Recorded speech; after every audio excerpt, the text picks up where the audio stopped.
your free games with Prime in June. Battle Man and Beast for survival set in the Himalayas in the open-world action-adventure shooter Far Cry 4.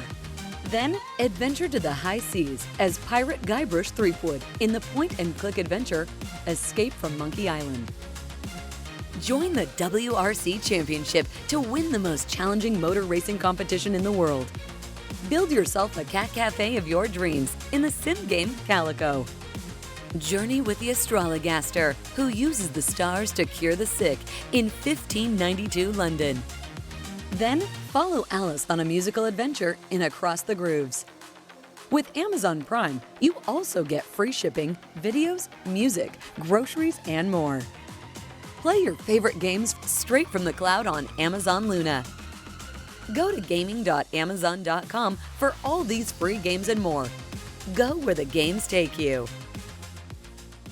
Welcome back, Smite fans, to our third and final set of the day here in this week in the SPL, Season 9 of the SPL, of course, powered and sponsored by our friends over at Prime. If you're already a Prime member, you get access for free to every single game you just saw an ad for, and in like 4 or 5 days, you're going to get a whole new list of free games that you get access to, free shipping, free in-game content, free Twitch subs, delivery, so much more. So make sure you make use of your Prime sub today. Thanks again to Prime for being with us here in Season 9 of the Smite Pro League. And the screen behind me gives away one of the two teams that we're going to end our week with. The screen behind you, Trelly, that's in front of me. Now you can see it.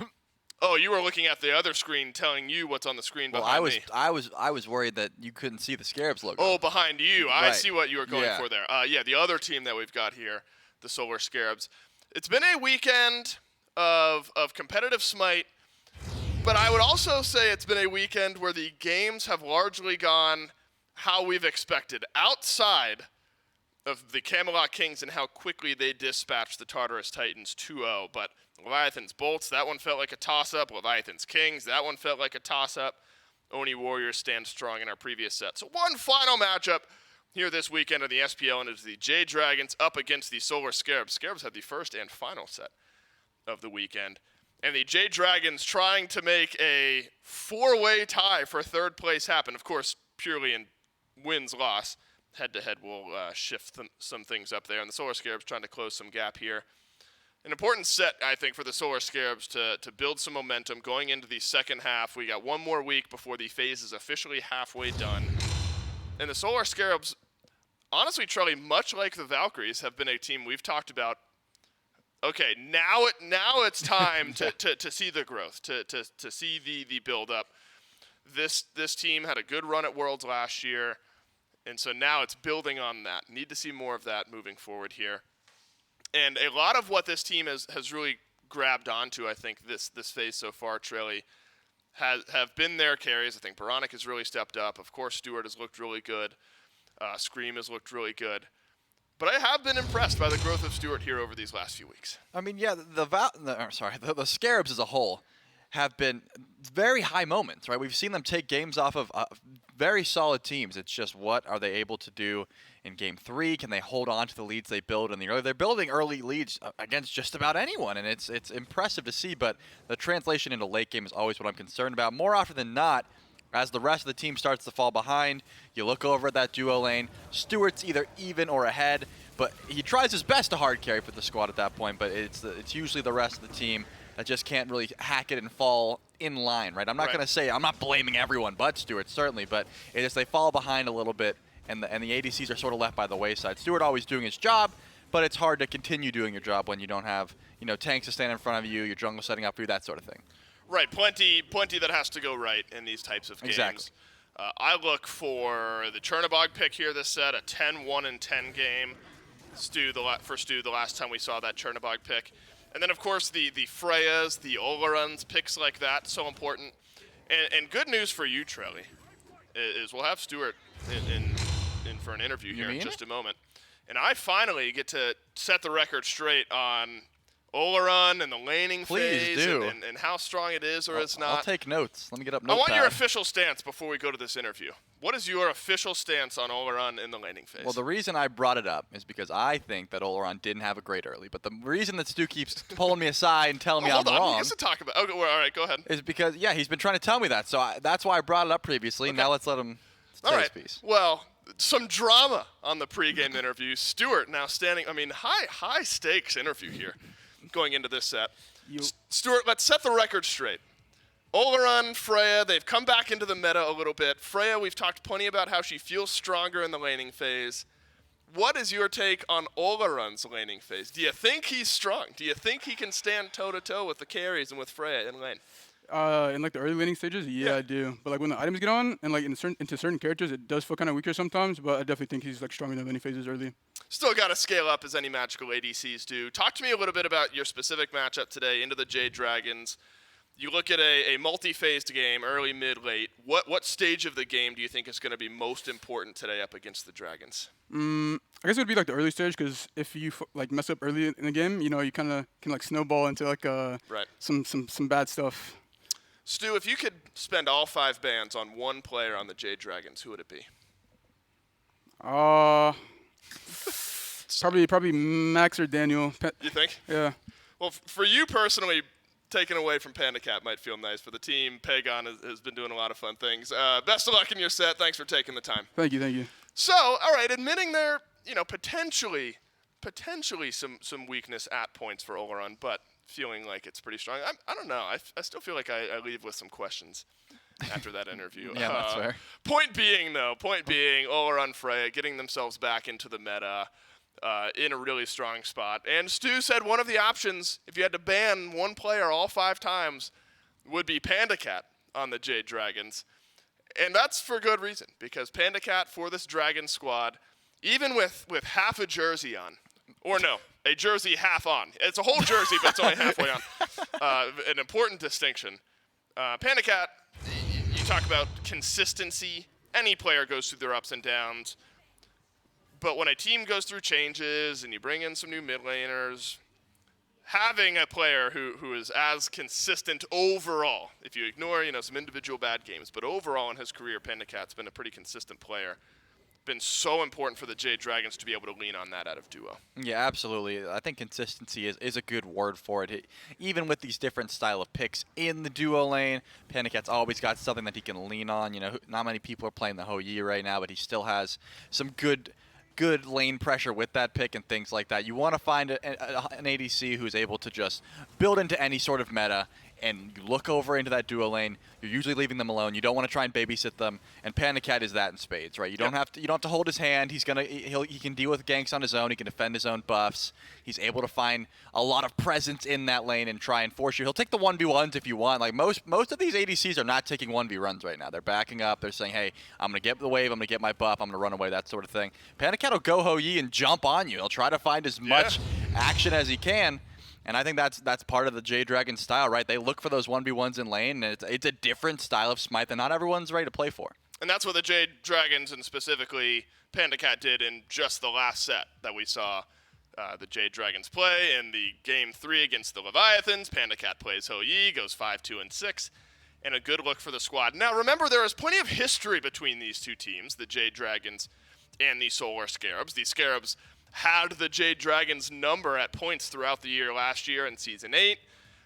But again, the Scarabs were in a similar spot to how they were. It was just those random odd sets where the Scarabs would just step up, blow the Dragons out, and end up taking those set wins. So, can the Jade Dragons find their footing again after a 2-2 start moving into this phase? Can the Solar Scarabs start to shrink up that gap towards the middle of the pack? And I think if we're looking at the Scarabs trailing, and we can look at the Dragons in a minute as well. We've talked a lot about the Valkyries and areas of the game that they need to stabilize, need to be more proactive. I don't think the Solar Scarabs are immune from conversations like that as well. No team in the league is really. But it feels like for the Scarabs, their weakness at this point is they're able to pull these big leads. Correct. And then they fumble somewhere in the mid game on either a play or a call or something like that. that either doesn't make sense or just doesn't pan out how they look or how they were hoping it would, and then things kind of get out of control in that way. And so I think if you're looking for these Scarabs to find some areas of improvement, that's probably the first place to start looking is smoothing over some of those mid-game mistakes. Yeah, I would say so. Their late-game 5v5 is where I find most of the issues are. Sure. I mean, given their last set, it was just a few times where it looked like Scream was trying to force a play by himself. He would jump over the back camps, get very aggressive, and then that pick would just lead into a fire giant. So ironing out some of those kinks, looking for these 5v5s, they can find the early lead, but that's not where they are needing to struggle. That's where they've been struggling, I should say. That late game team fight is where the Scarabs need to improve. Now the Jade Dragons, a team not immune from needing to improve themselves. They've had some troubles just being phased out of games at times. The early game is not as stalwart as it once was for this Jade Dragon squad. Now other teams have caught up in that area, not necessarily the Jade Dragons playing poorly. And then some late game shot calling, things like that. Remember that set against the Leviathans where we saw the Jade Dragons find a win in 3 games. Largely felt like the Leviathans maybe should have been the team to take that set. The Jade Dragons were able to capitalize on a Leviathan's mistake. So some good from the Jade Dragons going into this set. Excited to see what these teams bring to the table, though, in picks and bans for game number 1. 2 bans already spent on Panda Cat, just 3 more to go to take them all off the table. And then an Oleron and a Bastet on the flip side. Scream's Bastet, I guess, just respect banned in every set that we see the Scarabs play. Yeah, even when he got the Bastet, he was getting very active, but it wasn't like it was this. I guess it's just from the test of time, right? Right. Scream's been playing Bastet for so long. He's earned that right to just get the respect ban on the Bastet, and I won't comment on it any further. The Bologna, however, getting banned away here. Interesting, but I guess the Jade Dragons are trying to get fine okay on some pressure in that lane. They don't want to deal with, Bologna. Maybe they are looking for some sort of double hunter comp. You got to read between the lines here to see what the Jade Dragons are banning to and what that alludes to what they're playing, because they are in first pick. Right. There's a lot of top meta things. The Mercury has been vastly overlooked these past couple of weeks, but the Jade Dragons, Sam for Soccer in particular, is someone who was playing it well before it was considered one of the top junglers. Right. Sort of fallen by the wayside, but still, you got to put some respect on the Sam for Soccer's Mercury, so could be something that they're looking to grab. And plenty of options now for first pick, but also the Solar Scarabs have left some good open for themselves with picks 1 and 2 of their draft. Of course, Mercury needs to be considered. Freya has been contested throughout so many of our sets here recently, and the Jade Dragons considering that a first pick worthy pick, and I think it is, Trelly, based on what we've seen. Yamoja's still around. Mercury's still around. Yeah, I think that something for Scream maybe. Yeah, the Scarabs have been holding off on Scream's picks more often than not, and he doesn't really care about getting banned out. So I imagine, unless something's jumping out of the Scarabs saying we need to grab this right now for Scream, probably let that go by the wayside. But given how much Bobby plays Yamoja and the fact that they've been allowed to grab the Yamoja here, I would be surprised if that wasn't at least prioritized here for the Scarabs. The Robin, though, for Scary D or for Scream, more often than not going to the solo lane, so I'm going to say for Scary D until this draft peters out, but that Yamoja will also be grabbed. Yeah, Yamoja, a strong look. Robin, a strong look. You're going to get plenty of late-game tankiness and sustain for that tankiness. So late-game shred on one side. Big damage numbers for Freya, and then small damage numbers connecting onto Robin and Yamoja on the flip side. So I love the way the Solar Scarabs have drafted. They've prioritized frontline, gotten some good initiation. Now, a lot of it weighs on how Inbound plays this Yamoja. There have been questions about it in the past. I think a lot of those questions have been answered. But again, far from the most consistent Yamoja in the league. Been a lot of Khepri, Baron, Kumba, Xingqian in the last 6 for Inbound. Haven't seen Yamoja in the last couple of sets that the Solar Scarabs have played. But I think deserves its due credit at any rate. Jade Dragons now considering what they want with their 2nd and 3rd pick of the draft. Freya, of course, doesn't reveal too much. And Ardio sitting right at a 67% win rate. That's a 66% rounded up, has won 6 out of 9 games. Plus a Fafnir. And so good facilitator gods for the Jade Dragons.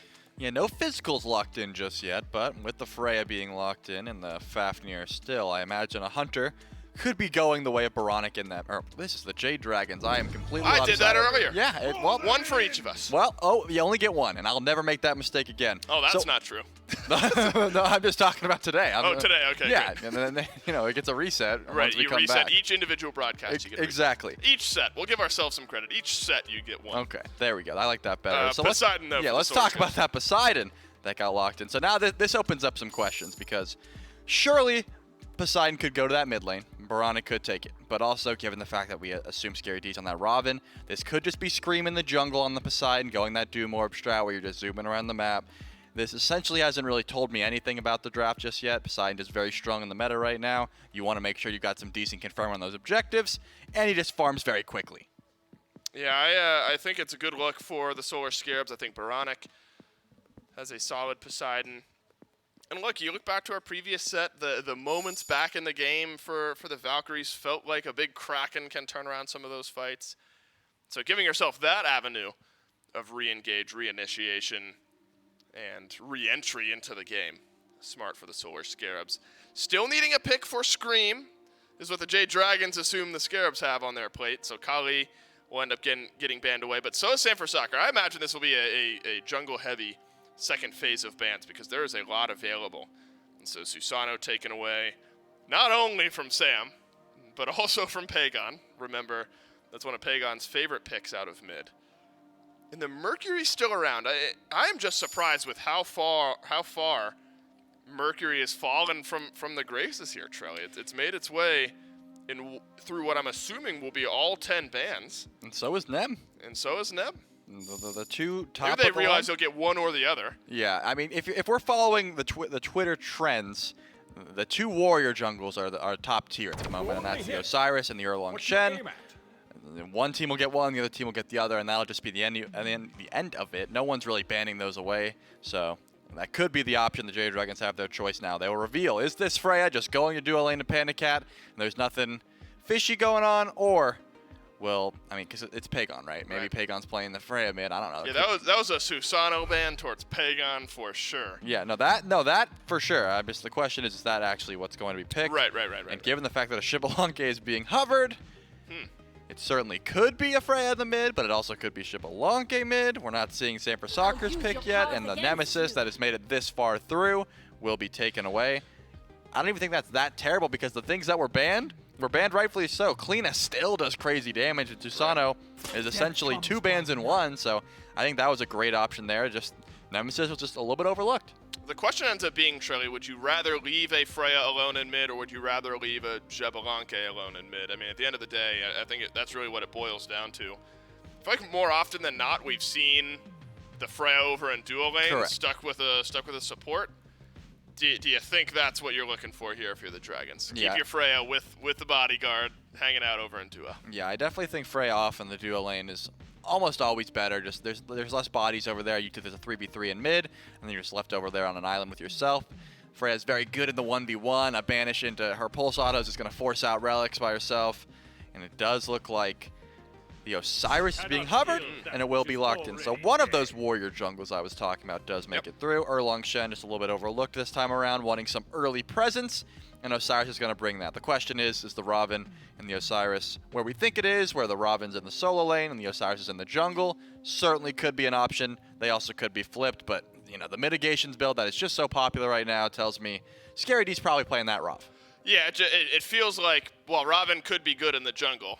And probably is good in the jungle. What you're missing out on is just the strength of Robin solo. Now, in just our previous set, we saw Robin solo get completely shut down. Now, nothing else in that game was going in the Robin solo's team's favor, right? Everyone felt pretty far behind at that point. So there's only so much you can do when everything is going against your entire team. But remember, throughout the laning phase, it was all about putting pressure on the blue of the Robin solo. Do you think that's a viable strategy against the Robin? Stop those items from getting online. Try to keep it as far behind as you can. Yeah, I definitely think just putting the Robin behind makes, you don't get those items online as early. It could definitely be really difficult to get to that late game. And even if they do, we saw the Bolts run this strategy, and Leviathan said, we're just going to push away from the Robin. You're going to split you up, or we're just going to choose not to fight. So certainly some answers if this full mitigations Robin build does get online. But you're right to highlight the fact that there's ways to just shut it down before it gets online. If you don't have the damage to actually fight in lane, you know, you're up against an Artio, which was the exact thing that put it down in the first place. Yep. You can sneak some damage into that build, and you'll have a good time. I wonder if that is the Jade Dragons just watching that last game that we played and said, Artio actually seems kind of all right into that. And a Nemesis, remember that was super important in shredding away the protections of the Raven, mitigating how much damage could get mitigated by the Raven. And so there are answers out there. It's about the Solar Scarabs being proactive early, as Stuart mentioned in the pregame interview. You can't make many mistakes against this Jade Dragons team. And I think with the Osiris, what we're assuming to be jungle for the Solar Scarabs team, giving Scream kind of the keys to the car, allowing him to drive this game early. Yeah, I definitely think that's the play. Scream should always have the keys to the car because the jungle is just, I think, the best way to play out of. Sure, you can look for some aggression in duo, but given the fact that you're up against a Freya, you're probably going to be losing out those trades in the early just because her pulse simply does a lot of damage right now, and it's, you know, your Guardian's getting slowed in that regard, and you don't want to deal with that lane. So giving Scream the keys to the vehicle, I think, definitely a strong strategy. I think the question ends up being then, Trelly, if you're able to stabilize early, you keep things equal through mid. Think back to like the Kings and Leviathan set. It's a quiet game. Is one draft overwhelmingly better? And the late game ends up being the question. Which team can win those fights? Which team can grab themselves a lead? The Jade Dragons versus the Solar Scarabs kick off our final matchup of the weekend. Thank you so much, Dave and Trelly. And what a match to end our week. A very storied one in the regards of the Scarabs have been a team that have always given the Dragons some troubles, whether that was all the way back in early Season 8 or even the world champions at the very tail end of the season. And two teams that really do love to try and play through this early game, is notably most so the Solar Scarabs over anything. It's J-Mac, Mifflin, and Doug on the cast to bring you game number 1 between the Dragons and the Scarabs. And we'll go ahead and piggyback maybe off of what Dave was asking at the end there. Oh, it's a hard question. It was whatever, you know, comes back. Is there a little bit more of a slant one way or the other for some of these more late game fights for these teams should we get to that stage? Man, it's hard to say, right? I'm always gonna vote for the team that's got like a double hunter style composition, but it's got some more nuance than that because Barana can get really involved on this Poseidon, especially with that Bumbus Hammer style of build that BMT has popularized. So how much do you really value the Emoja? How much value are you going to get from Coerce? I think the support's going to be the definitive difference makers in the late game. Hard to vote against the Emoja, but like a Freya with Coerce and a Shivalanke with Coerce, both incredibly strong. If we're talking about ease of play, you might favor the Jade Dragons. If you're talking about pedigree, you might favor the Jade Dragons. But if you're talking about early game presence and scaling come late game, I think the Solar Scarabs have probably got the stronger early, which could get them to the late sooner, and whoever gets to the late first probably has a significant advantage. I don't know. It's a tough question. Well, we'll have to see how it pans out, at least for the start of this first game. The Jade Dragons losing a little bit of that duo pressure to Stuart in inbound, though. Typically, that's one thing we see a lot of whenever emojis get drafted. She's essentially one of those gods who just gives you free pressure in that duo lane. Stuart on this Chiron, a pick that's becoming a little bit more popular now as of recent. We saw Netroid pilot a few times. I mean, how do you feel about this Chiron? We'll talk about it maybe a little bit after, as Scary D gank does get rooted out by Final K. Doesn't have his overhead kick, and this should be first blood to the Jade Dragons on San for Soccer. Early rotations, and that's exactly what the desk had called for. Hey man, you might have like a whole lot of mitigations, but that's gonna be in approximately 19 minutes. We're a minute and a half in, and you don't even have all your abilities just yet. Scary D, pretty easy pickings for the rotation from San for Soccer, and a first blood over to the jungler up against this high pressure Osiris could go a long way. That's that high pressure I'm talking about, man. Scream just willing to get involved. He might even win the 2v1 if he's got a rotation. Wrapping around, finds the tidal wave, and it's easy pickings for the Solar Scarabs on the jungle of the Dragons. Pagon will get stunned out and loses the beads there. No follow-up damage. Bronic used his entire kit to take down Sam, so the Scarabs get a pick and a free set of beads. Well, that's the keys to the car, right? That's why we put Scream on this pick. Good aggression from the Osiris, just getting involved early on. Takes the 2v1, drops San for Soccer low. Nice collapse in from Moronic on the back end. Cripple field, perfect. No beads for San for Soccer means that he's just stuck in that situation. Well executed play from the Solar Scarabs to alleviate some of that pressure that Sam had already started with. I was about to make the point that, hey, you're really expecting Osiris to get ahead in the early. First blood to a Nemesis probably doesn't bode well for that. And Scream rectifies, rights the ship, if you would, very quickly. Maybe another gank onto Scary D in the solo lane while an invade at the purple. Scary D Certainly low in mana once again. Does he have enough for an overhead kick and anything more beyond there is the question. does have it at the tower line, but the tier 1 tower doesn't need to go too far deep. Sam, after dying in the mid lane, comes back for a second kill. Sam's like, well, that didn't go so good. What did go well for me? Maybe that soul lane gank rotates back through, and again, Scary D just not tanky just yet. And even picking up the Chalice of Healing will delay that Soul Eater a fair bit, whereas FineOK on first back should be able to finish up that Warlock staff. That does not bode well for the soul lane of the Solar Scarabs, but it does bode well for Scream, who gets to rotate through and clear out that wave that Scary D died trying to clear. So a little bit more farm over to Osiris, keeping him afloat, keeping him on pace with Sam for Soccer. Pagon doesn't have his beads any longer, so he's got to play a little bit more careful up against Scream and Baronic. One well-placed Whirlpool can lead to a Kraken and even death immediately after that. But Scream, after getting some pressure in that mid lane, will rotate over to the duo where PandaCat and PBM are pushed up quite far. Scream will blink in, Lord of the Afterlife over the wall, does clip Mike, who does find a stun up against him, but inbound, no ultimate, will not have the lockdown for PBM. The Kraken comes through, and the shell is not enough. Baronic puts himself on the board. Nice rotation from Baronic, and good patience on that Kraken. Has to wait out the leap first, and PBM even tries to use the shell, hoping that maybe the minion wave would block out some of those auto attacks. Not the case. And no shot. No, it's not happening. He's in the tower already. There's literally and no he's level way. 5. Yeah, and he's got the ultimate. Blue buff, though. Maybe he has to be concerned about that. Sam for Soccer showing some presence. A little bit of time till it respawns. Keep your eyes on the map. Scream making the rotation, but it's slow. Yeah, it's not going to be there in time. Maybe in time for the fight. No, Scream doesn't want that. Scary D uses overhead kick. Again, still has that Mystic Rush, but without a blue buff, not much sustain as far as his mana is concerned in this lane. That Soul Eater not providing a whole lot to you, and neither is that Sigil. Yeah, and it's not a Soul Eater, by the way. Not yet. Well, not yet. Was that a bound gauntlet? Is that what it's called? I think it's Spiked Gauntlet. No, that's the tier 1. Is that the tier 1? Yeah, that's got to be bound gauntlet. I'm almost certain. I'll be honest. I don't know. I'm not well versed in the tier 2 It is items. bound. Nice call. Let's go. Let's go, man. Let's go. Purple buff invade for the Solar Scarabs. I'm a support. I don't build that item. Doesn't go well. Pulse actually gets the purple buff, so invade botched by the Scarabs on the duo side.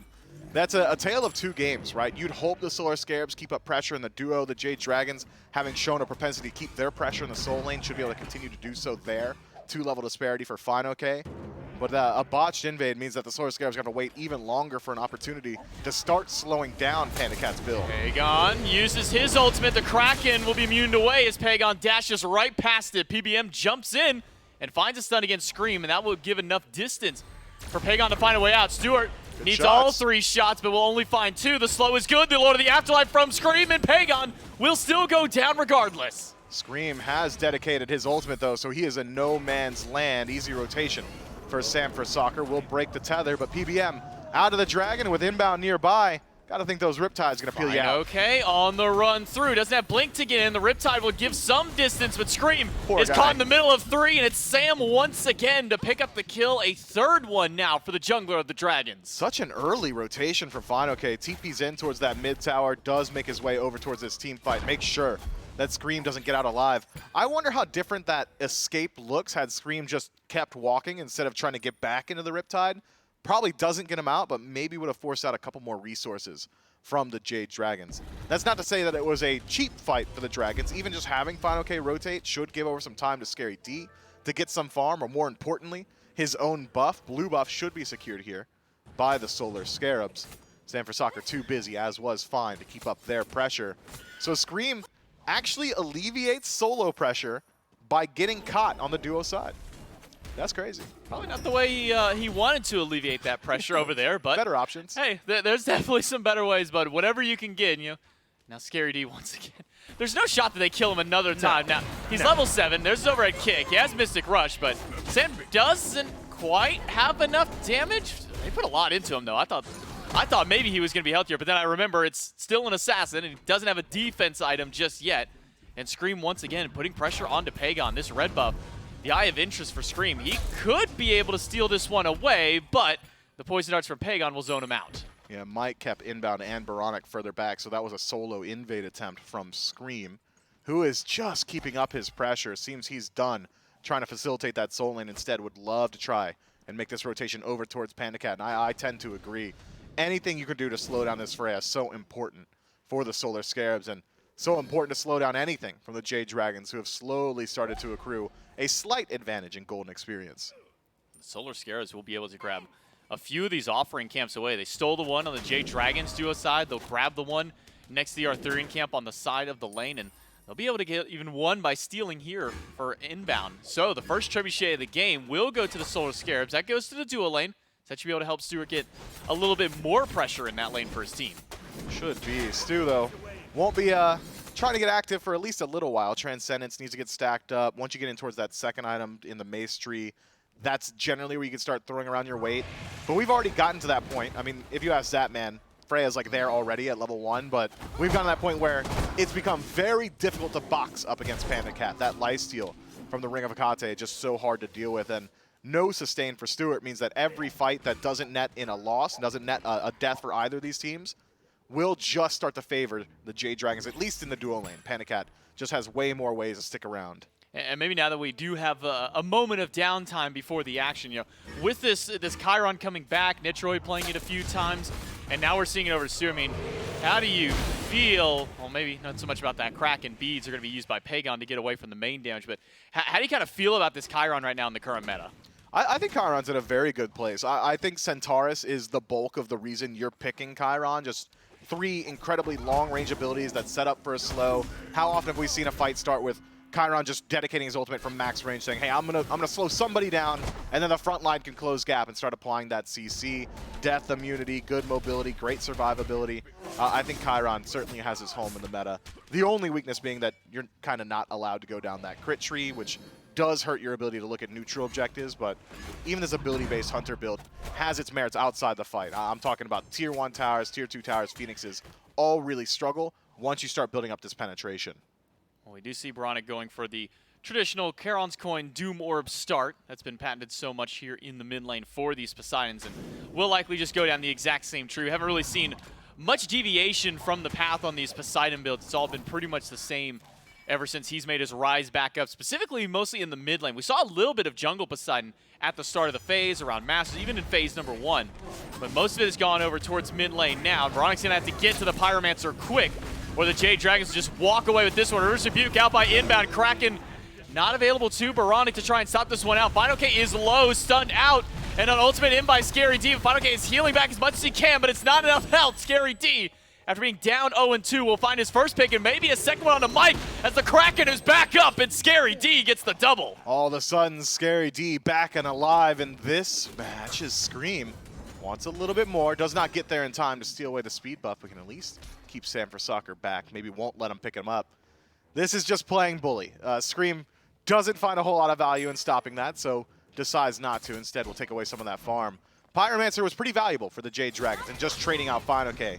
Losing Mike on the back end, giving a lead back over towards this Robin. Maybe it's the Solar Scarabs who come out slightly ahead off that trade. I mean, Scary D was down a level and a half, almost 2 going into this fight, and now has a half level up over Final K, not only being able to find that kill, but a second one alongside it. So the Solar Scarabs have closed up the gold lead as well that the Jade Dragons had originally. Now we're only sitting around that 800 gold mark, where previously we were sitting somewhere around that 1,200 or so points. So the Solar Scarabs still fighting back in this early game, and maybe can get something going in this duo lane. Panda Cat turns his sights over towards inbound, but the minions are body blocking those pulse solos. He can't get that damage off. No, not quite. Good presence from Stuart as well, just sinking damage in, making sure Panda Cat doesn't feel confident stepping too far forward there.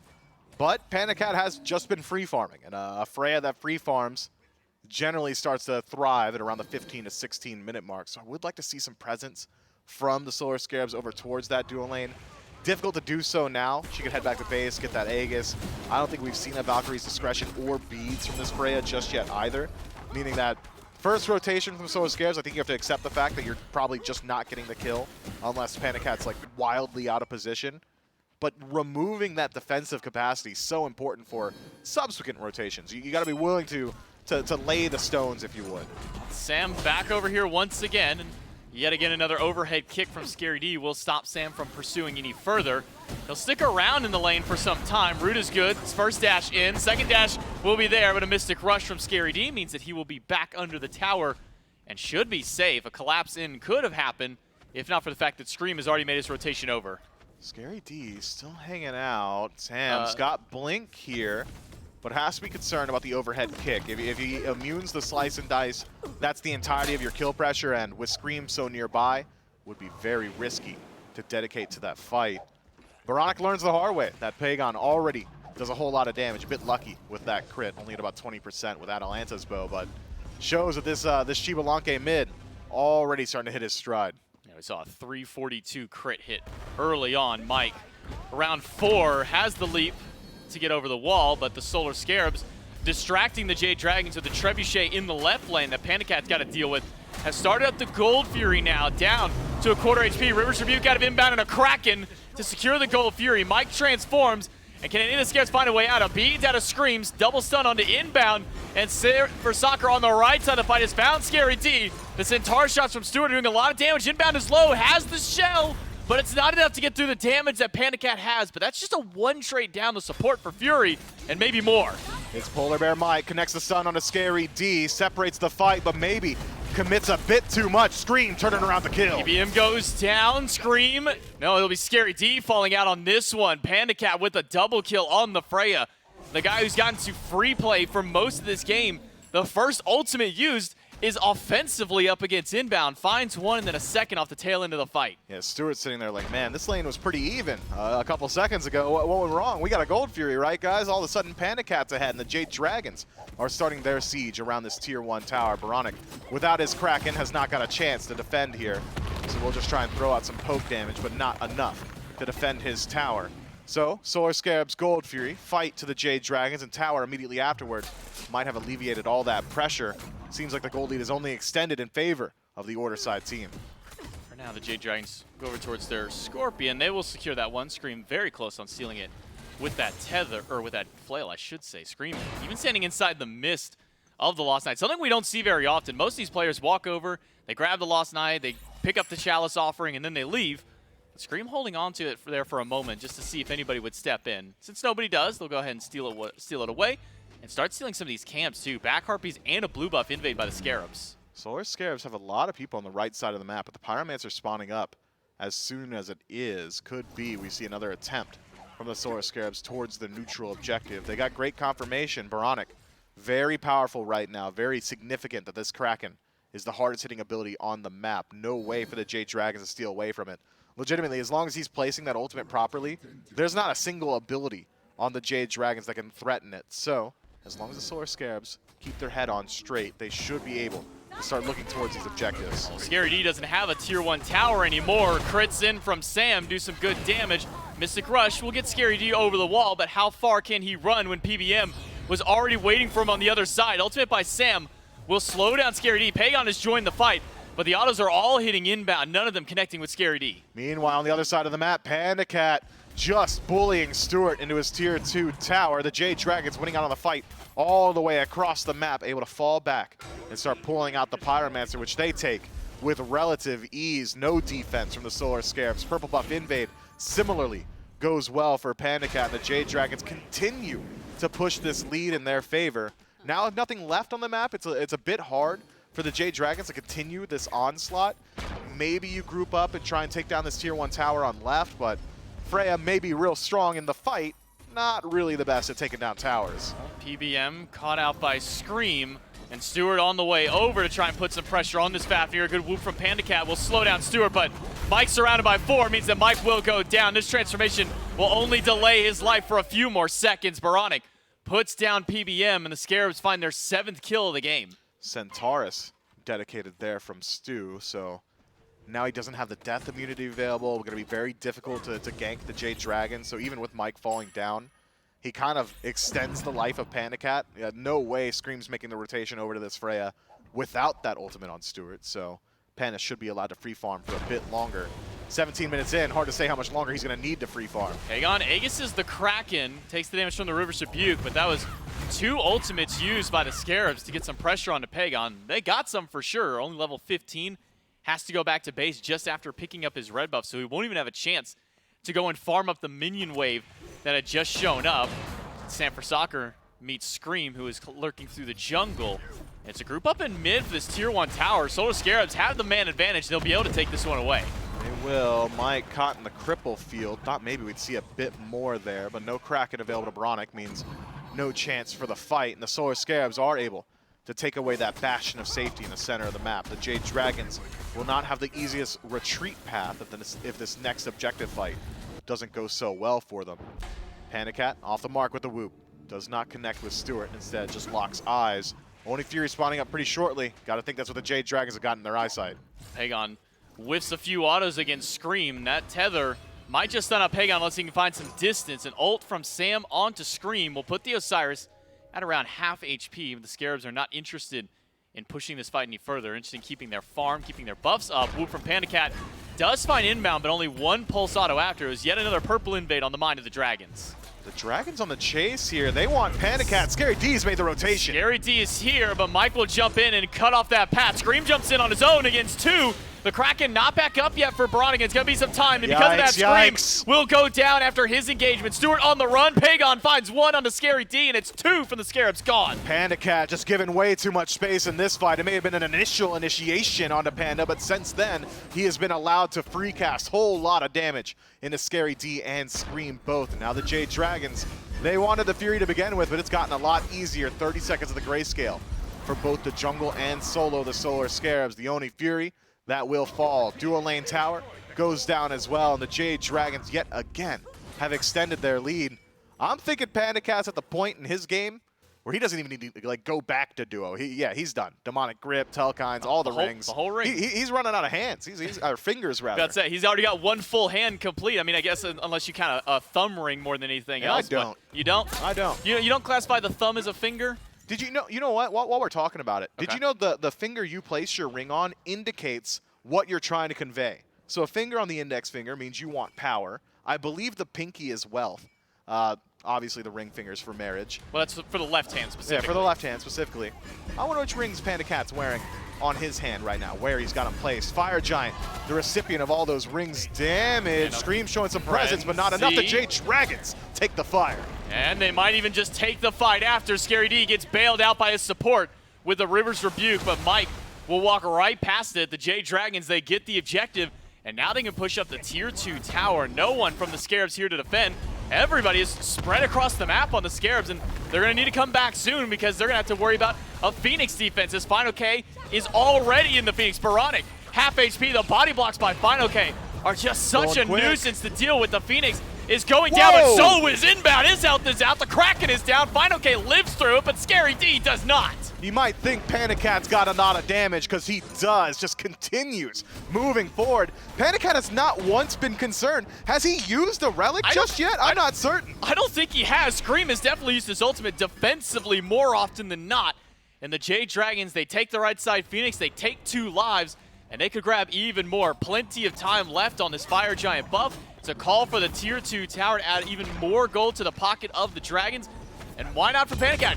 Go back, get there's no Fury to get, but go back to base, spend up that gold, and add to that ring build you got going. Maybe once you hit level 20 first to upgrade that starter. And it's not just Panicat. Both of the backline carries of the Jade Dragons have just been free casting in these team fights. Pagon, top of the damage charts. I think one auto attack from Panicat would probably just about catch him up entirely.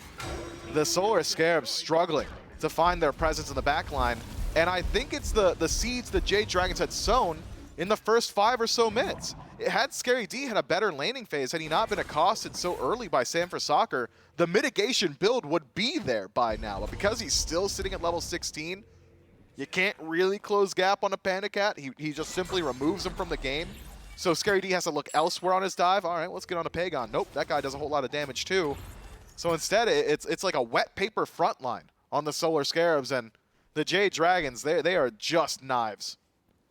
Man, maybe it's a good thing that in this current age of Smite, you don't have to pay for your relics. How upset would Panicat be if he spent what used to be the 600 gold to buy these 2 relics? He wouldn't have bought it. Hasn't had to use them at all. I don't think he would have spent the gold for the second one at this point. Be like, man, I haven't used my beat since I got them at level 1. Maybe I actually don't need a second one. Vision Shard kind of goes crazy. Good lord, I forgot about the old Vision Shard you place down and get a free Sentry Ward. I don't even think he's needed the wards necessarily. Panicat has just been not under threat this entire game. Pagon's been under way more threat on the Shibalanka, and he's only got a single death to his name right now. Has been the target of many Krakens early on. The Solar Scarabs, though, are at full strength for this left side Phoenix defense. Every single ultimate available and only one relic down, Baronic's Aegis. So should be a better look at what the team fight can be if they're able to group up. The Jade Dragons on the left side, Phoenix already, pepper in some damage. Sam, slowed by Scary D, but will dash himself out, fine okay. We'll find some return damage up against Scream, who's just being poked out by this RDO whoop onto Scary D, and the health bar slowly whittling away by the damage out of Panda Cat. Burned through the shield first, and a transformation out of PBM has the AoE course. Will drop it on all 5. The Rivers Rebuke out by Inbound, but that's the last thing that Inbound gets to do in the fight. He will watch in the grayscale as his team has to defend him against, but PBM will go down. The Kraken from Baronic good. The snipes out of Stewart helping out. And in the backline, Scream fights Pagon. Scream may have got Pagon, but at what cost? Panda Cat still full HP, free casting in the fight. Only 2 members of the Dragons alive, but a massive threat still here. Aegis from Stewart will buy some extra time, but Final K is right on his heels, and it'll be a kill for the Jade Dragons, and only Scary D left to defend. But with only Final K and Panda Cat, I'm not sure if the Jade Dragons have the push to go for the Titan. They've got a Trebuchet as backup, but this Phoenix is going down slowly and Inbound up in just 1 second. The Jade Dragons will call off the retreat after taking the Phoenix. Speaking of Inbound, if we were to get an APM tracker on him in the last team fight, it was 1. Rivers Rebuke, and he was done immediately afterward. He's got to be thinking about that as Panda Cat's going for it again. Well, Panda Cat gets about 4 shots in Inbound. That's half his health. Now we'll fight against Scary D, who's got a little bit more defense, but another banish will keep Scary D at bay. Final K may have stepped a little too far forward, but he's still got his buddy Panda Cat wailing on the backliners, or I should say the frontliners, who might as well stand in the backline at this point. Had Scary D not used the ultimate there, all the auto attacks Panda Cat connected would have likely put him down. Mitigation, the name of the game for Robin, and he's starting to get to that point, but maybe too little, too late. Left side Phoenix down, Titan to half HP, and that left side Phoenix not respawning for a whole lot of time means that Titan will remain at half HP until it gets reset by the Jade Dragons. Gotta think, what are we, 5 seconds from the Fire Giant? That's where the Jade Dragons are headed. So the difficult question for the Scarabs is, do you want to take a fight in the jungle? Maybe. With the secure as it is for the Solar Scarabs, the Baronic, with this Kraken, you'd probably want to show some presence here. A steal attempt at least from the Scarabs, as the Jade Dragons really don't have any confirmation in their composition. Scream will chase after PBM, but not really going to get a whole lot of follow-up here. Just a couple of abilities to slow down this Fafnir from rotating over to the Fire that has now respawned. The Scarabs are going to put a few members on this side of the map, though. Their right side Phoenix is respawned, so Scary D can clear out the last of the fire waves that are pushing through. Left side has been pushed up to at least the halfway point, but that's not going to buy a lot of time for the Scarabs. No, not at all. The Scarabs should be able to get here, but they're going to have to do it quickly. The Fire Giant burning, and Panda Cat's not even a part of it. He's taking the fight. He's frontlining. The Frenzy is used. The Kraken goes out and only hits fine. Okay, Scary D is melting despite all the defense that he has to his name. The Rivers Rebuke will separate the fight, but Sam finds one. Go? Pagon gets another, and it's 4 down in an instant. The Solar Scarabs with only Stewart left alive, and that's not much left for the Chiron to defend, and actually there's nothing left for the Chiron to defend. A blink in by Sam will deicide the Scarabs and close out game 1 for the Dragons. For 26 minutes, Panda Cat waited on those relics for an opportunity to find some value, and he finally uses them to immune not only Scary D's ultimate, but also Scream's, while acting as frontline for his team during a Fire Giant dance. I'm thinking you probably want Freya on the Fire Giant to burn it quickly, but I suppose the best defense is a good offense, and he was doing a whole lot of damage to any Scarab that tried to step up. Did he use a relic at all in that fight? Yeah, he used it at the very end. Okay, at the end after it was already done at that point. After all those dunks, like he Aegis and beads those at like the same time. Okay, so he used his relics one time in a 27-minute game. Maybe twice, maybe twice. And I think that really tells you the state of that game when Panda Cat on a Freya is only using 1, maybe 2 sets of relics for that long of a gameplay. Gotta imagine if you're the Solar Scarabs, you want to take that one away, get it over to Stewart, or just ban that one outright. We'll see what adaptations are made by the Solar Scarabs. Game 2, right after this.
Jade Dragons come out swinging in game number 1 of this set. Solar Scarabs, actually very competitive throughout the early parts of this game, but ultimately turns out a Freya late in the game that's not getting dove on and can free swing, feeling pretty good. Now, the only machines that can properly harness and output the power of the music that we've been playing for you today between the individual games are, of course, Alienware computers.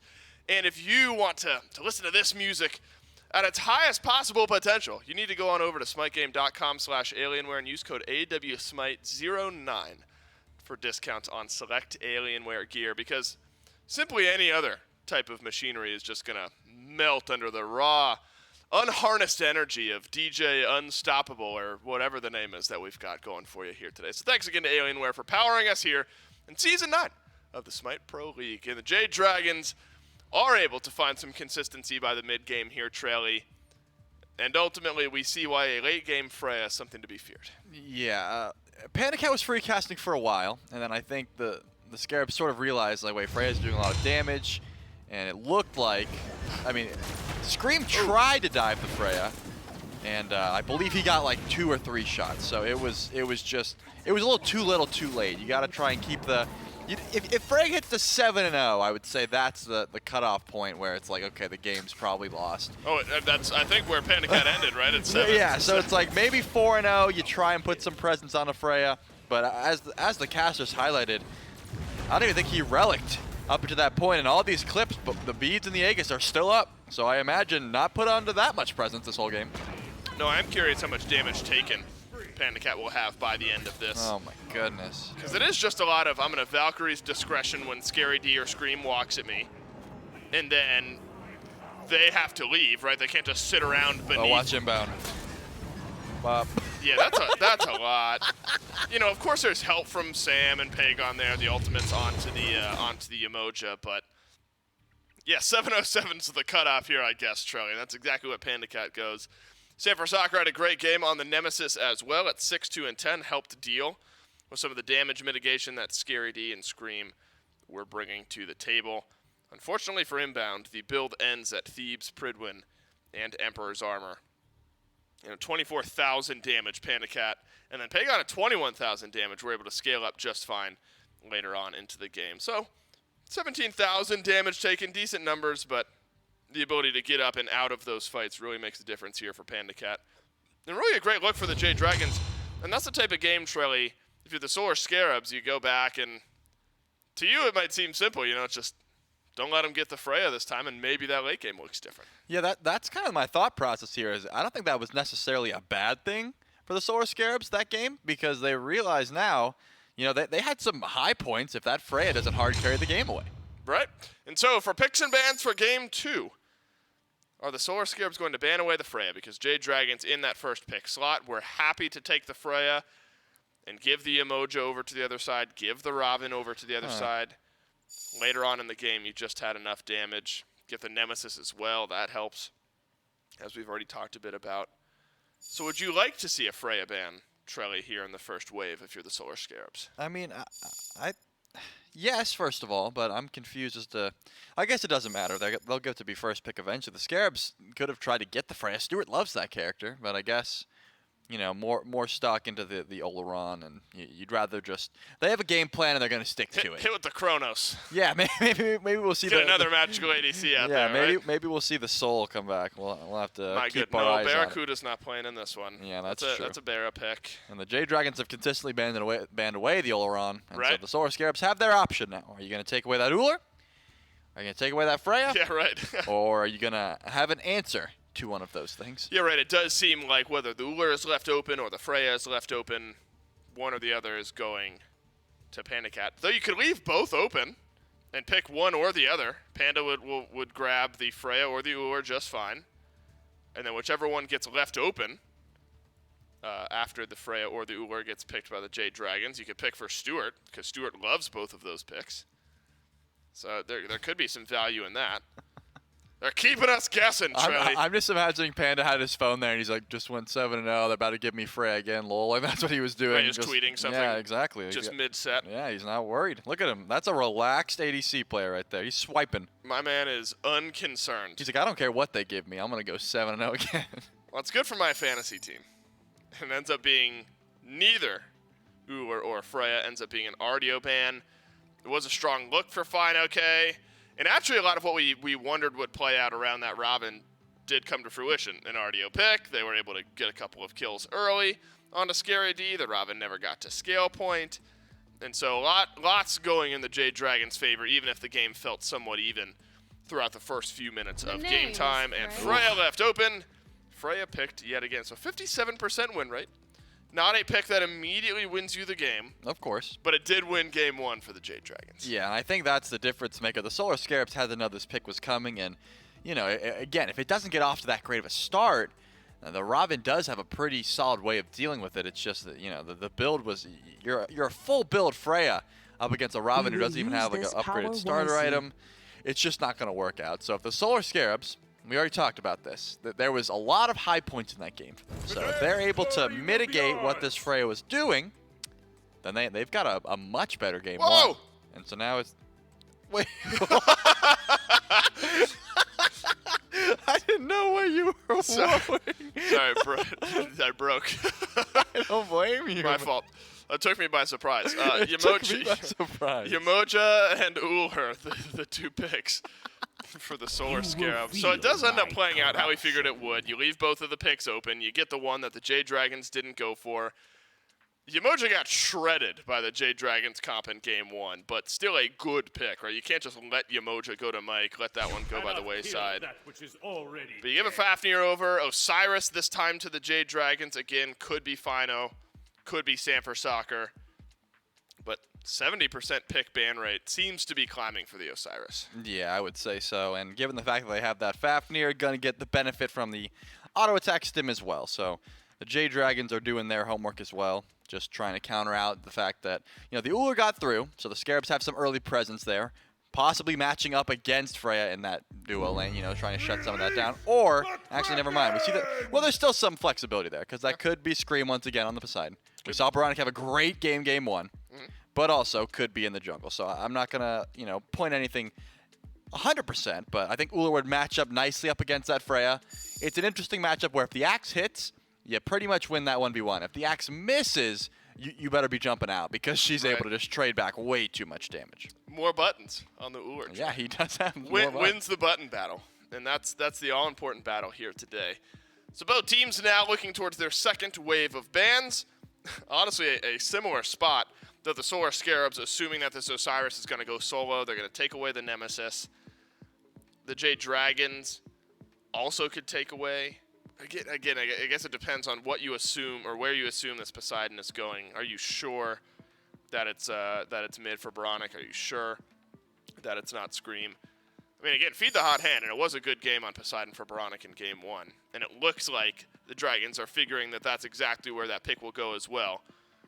And so you're going to have to throw some bans Scream's way. It looks like it could be very similar to how P's and B's for game 1 were, Trelly, where the second phase of bans were all jungle-centric. Yeah, certainly could be the option. Notably, the Susano is still open, and this is usually where the Scarabs banned it away, which could just be something the Jade Dragons are trying to deal with, because again, obviously, Panda Cat on the Freya, Final K on the Osiris, which means Sanford Soccer and Pagan can still play that Susano. Or, we're still holding on to a Guardian in the solo lane, because that is what we've been seeing in the meta as of recent, that Conduit gem, some form of Guardian. Whoa. Wait, that was a power move. You lost game 1 and you passed your last ban. They said, bring it, we're ready. And let's see if they brought it. Surely there's something for you to ban. Nope. Nope. You're telling me there's not a single... Is there any value in passing? There is not a single thing that the Jade Dragons could pull out in those 2 slots that the Solar Scarabs are afraid of. I mean, I don't want to read too much into it. I mean, it's hardly like a game-breaking moment to pass a ban. You just never see it. Yeah, and that's because I don't know what the value is in passing a ban. Okay, there's 2 options. So this right? is nothing against the Scarabs or their strategy. I just genuinely don't know why you would pass a ban, unless it's like you're picking second, and we're in a meta where there's only a handful of viable picks, and you have to leave something open. You know what I mean? Like that type of thing. But we're so far into the pick ban phase here. I don't know. I don't want to get hung up. I just think that the draft was so wonky in the sense of there was no telling where that Osiris could have gone. It could have been jungle, could have been solo. They didn't want to rack brain power on trying to figure out where everything was. They just said, hey, we'll pass. Take what you want. Like this Mercury better not do well. If you're the Scarabs, if you're the Scarabs and you pass the ban, you ban a Nem, and Gilgan and Kali get banned against you. Like, this Mercury better not have a good game, right? Like, that seems like I would have assumed a Mercury ban or another jungle ban towards Sanford Soccer. You really hope that the Merc isn't just off the leash this game. If Sam pops off this game, then yeah, that pass. I don't want to get too hung up on the pass ban. Let's look at these compositions. Freya, Fafnir, Osiris, Mercury, and Scotty. So yes, late game scaling. Fafnir for a nice coerce. Scotty ends up being the unique pick at the end of the draft for the Jade Dragons. A bit different out of the mid lane from what we normally see for Pagon and the ability-based hunters in general. Do you think it's a solid pick, though, is ultimately the question for the Dragons? Yeah, Pagon's had a decent performance on the Scotty, notably up against the Ullr. You can use Calder to block the axe, and then you just have no real fear in that lane ever. My concern is it going to be the Poseidon jungle, the Ullr mid, and then the Robin solo? Oh, yeah, right. Or is there a world where Scary D takes the Ullr because he's played it before? No, yeah, that's a very good point, because in past games where Ullr has been picked, and we assume to a Stewart, it's actually been Scary D that has played the Ullr. Right. I mean, Jingwei's definitely going to... Yeah, the Jingwei's going to Stewart. That much I'm locking in. And Yumojon for Bobby. But the other three, it's a toss-up. My personal guess is Ullr solo, Poseidon... No. Oh, wait. I want Robin solo. I guess it depends who you want in the jungle. Robin solo, Poseidon, jungle, Ullr mid. That's my vote. Yeah, I think that would be the best option, but I could also see a world where it's Poseidon jungle, or I'm sorry, Poseidon mid, the Robin jungle, then Ullr solo, just because you're trying something new in that solo Let's lane. look at the matchups. Let's consider the matchups. Like trying to keep pace with a Mercury. Do you think one of Robin or Poseidon is better at maybe keeping pace with what a Mercury is doing? Poseidon is faster. So I think, like physically move speed wise, like movement speed wise. I mean, setting the pace of a game. Who do you think can, like, big Sonic Boom ultimates? Well, this is the jungle, so movement speed is a part of the conversation. You get Doom sure. Orb, you pop your Trident. You're trying to get to camps as fast as possible. You can't build Golden Blade. You're a mage, so. But you're right to but you meet want me with Robin some skepticism. Yeah, I don't think Robin is in the meta right now because of his damage build. I think Robin is in the meta right now because of his tank mitigation style build. And it has a good matchup in a fray. I've already mentioned this. If you get to late game and you're like even or ahead, you can just put her in the dirt. However, if you're 3 items behind, there's going to be a problem. Well, a pass ban and a flexible composition from the Solar Scarabs bring us into an all-important game number 2. Thank you so much, Dave and Trelia. And Mifflin, I've used this phrase sparingly in the past. I'm going to bring it up again. I'm currently in a state of razzle-dazzle right now, which is a state of confusion and disarray. Because I don't understand in what world you pass ban against the Jade Dragons with so many meta gods available, and then the Scarabs just throw some weird stuff around. You're really confused about something. That is not what razzle dazzle means. Yes, it is. It's a state of confusion. No shot, dude. It is the state of confusion. It was in Chicago. I'm thinking razzle dazzles like you're in a full sequented like Elvis outfit and you're like popping off on a stage. It was in the musical Chicago. That was a whole song about it. I don't care about your musicals about cities, man. Okay, I'm telling you what history is going to remember, what the zeitgeist is saying. And razzle-dazzle is when you're being just really elegant. What was the question? It wasn't even a question. I was just making a statement that I'm just confused in what world you leave open that you pass ban when Mercury on a player who literally had it banned from him for half of a year when it wasn't meta, and now that it is meta, it's just allowed to go to him. Yeah, I'm thinking this Mercury better not pop off. So I think that's just the full extent of the analysis, right? Either the Merc pops off and you're feeling really bad as a Solar Scarab, or it doesn't, and the pass ban simply didn't matter. And that's the best you could hope for. But the question Dave asked to Trelly being, is there any value to a pass ban? I will blanket statement tell you there is not. There's almost never a reason to, ever. There's 120 gods in the game. Surely you can throw a ban towards one of them. Maybe one of them should have been this Mercury that already got beads off of Scream pre-2 minutes and only at that level 2 mark. Scream now going to be a little bit less safe in that jungle trying to step up into the lane. Yeah, so I'm excited to watch Scream this game because I think he has got a much clearer goal, right? You see what Panda Cat does in game 1. You realize, man, he didn't get ganked a single time. Might be time to start sending someone over there. And with the lane built around him, with the game built around him, rather, as long as you could just get that Valkyrie's discretion, you're connecting the Kraken, regardless. Because Freya beads, sure, might avoid the stun from Kraken itself, but the damage is really all you need, especially with the chase down potential of a Jingwei or the lockdown that Inbound has got afterward. So the only thing the Scarabs need to be thinking about is how do we force Freya ultimate and how do we get Scream over here? For now, they put Scream to the right side of the map to secure the blue buff for Scary D. Scream, or Sam will go back in against Scream and Scary D. Final K rotating over. Sam is low, but so is Scream, and Final K has got a much healthier health bar to fight up against this one. Made you look, not enough damage. The Sickle will get the first blood, but Scary D will return it instantly. So both Soul Laners get something for their trouble, but one gets a little bit more. Final K getting the better end of that trade. Scream already being level 4 means that he also gets a slightly better end of that engagement. Sam for Soccer doesn't spend that time farming up. Will at least have the opportunity to go through his own jungle, but will not get that blue buff experience as Final K is taking that for himself. Scary D actually approaching and looking for the steal. Unsuccessful this time around. Final K secures it.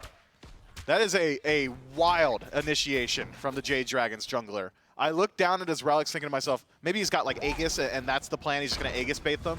It's a blink in first slot for Merc, so it's not even like the CC immunity. Scream throws the Whirlpool over the wall, Scary D says, easy for me, throws out the third ability, locks him down. Just a curious decision. It works out, I suppose, in the end though, just because Final K did a little bit more damage than Scary D did. Scary D slightly ahead in XP, though, even with that return kill right after. And Scream going to go right back to the enemy side of the map and clear out that Serpent Camp. Panda Cat versus Stewart, but Panda Cat misses a couple of those autos, and Stewart will get to walk away. Because of that, Pagon expending his ultimate in the mid lane. Kraken is there, but the beads for Pagon are enough. A backstep away and a Sonic Boom from Sam to interrupt the fight. Pagon is going to fight right back in. I don't think you want to do that. Use the Calder to immune a couple of shots, and Sam for Soccer picks up Scream and puts him in the dirt. Man, Pagon steps back up, applies that slow, just makes it easier for Sam as there's almost 0% chance Mike goes crazy here. God, he's freaking me out, though. He's looking for it. I thought he was going to dive He really into that wanted tower. to make you second guess. Look, he's at least stopping Baronic's back, which opens the door for maybe some return rotations. But there's another fight that goes the way of the Jade Dragons. Blue buff invade their way as well. And the Solar Scarabs, they're falling into the Dragon's pace. Sam for Soccer with a kill of his own now, a Dude, second Mike is death. freaking me out. He is really just giving you, he's got you worked up over here, man. What's he doing? What the Mike doing? He's just being a freak over here is all he's doing. He is just doing the classic support move of, I don't have farm anywhere right now that I need to get, so I'm just going to spend it making you second guess every step that you take. Yeah, and I'm thinking Baronic did exactly that. At least able to get his red buff XP, doesn't miss out on too much wave farm. I guess Mike doesn't want to absorb the farm from Pagon, so even just sitting in the jungle there to bide his time, wait for an opportunity, could be the right play, but it was menacing what he was doing, man. That got me guessing. I don't know. I'm thinking. It was the episode of SpongeBob where he's sitting under the street lamp and Patrick's just yelling. He's just standing there menacingly. He really was. Except it's under the jungle. Jade Dragons already with a 1,500 gold lead with that first blood bounty and a little bit more farm to their name. Solar Scarabs falling behind early on, which is not where the Scarabs typically want to be. That's not the typical play style and pacing that they try and establish in their games. Usually, it's the Scarabs going for this early 1,500 2K plus style of lead. Is that a Mail of Renewal? I haven't seen that icon in so long. PBM going for something a little bit different in the first slot. Slight protection infusion, but maybe more so about about increasing the protections with that passive, so keep your eyes on him. That is not something we get a whole lot of opportunities to look at. Whereas on the other side, Inbound also going for a New Age style of build, Spirit Robe in the first slot. A larger infusion of protections and a bit of mitigations when you're affected by CC. Curious to see how these two support builds start to round out, maybe more so about Mike. Sonic Boom by Sam. Gets the beads out of Scream once again. Now the Poseidon without his defensive relic. Mike has, like, legitimately done nothing the last 2 minutes except walk around the map. He stood in the jungle earlier. He rotated over. I guess he stole a couple of chalice offerings away. But he has not thrown an ability. He's not tried to hit anybody. He's just walking across the map. Yeah, Mike's having a good time. You know, he's just here to facilitate. He's on a right? road trip. Yeah, he's just here to help out. If Bobby shows up, all right, Yamoja's soaking from some farm. That means Mike's allowed to as well. Bobby does take over to level 7. We'll see what the XP deficit is in the support role. Mike does not, so maybe a couple of minions separating these two. Bobby absorbing a bit more farm may be a contributing factor to Baronic's slight level deficit in mid. Mike threw a hammer. I think that's the first one I've seen. And he connected it. And he got it. He got that hammer. A step up from what he was talking about on Twitter a couple of weeks ago where missed every hammer, still won game. At least hits this one. But backing inside the enemy jungle, misses that hammer against Scream, but not going to matter. Scream not going to expend that Kraken with that Draconic Transformation still available to PBM. He can immune that one out pretty easily. But Scream is lurking in the jungle. Wants to find Pagon, but Pagon's been sitting very far back towards his tier 1. Notice what I'm noticing? I'm seeing a full HP Panicat who's got his beads and ultimate available. Yes. I dropped the ball last time. I lost focus and I stopped looking at his relic usage. I am going to be keeping track this game. No beads 8 minutes in just yet, and no ultimate just yet either. I want to see some rotations from the Solar Scarabs. I know it's hard. I'm going to now bring up the analysis of what paused me there. I know it's hard to want to rotate towards a Freya when you've got Jingwei in the lane. Like, it's not the greatest setup for you, but anything to take some resources away from Panicat, anything to slow down his farm has got to be so important. The thing that gave me slight pause was a deviation from the standard in Stewart's build.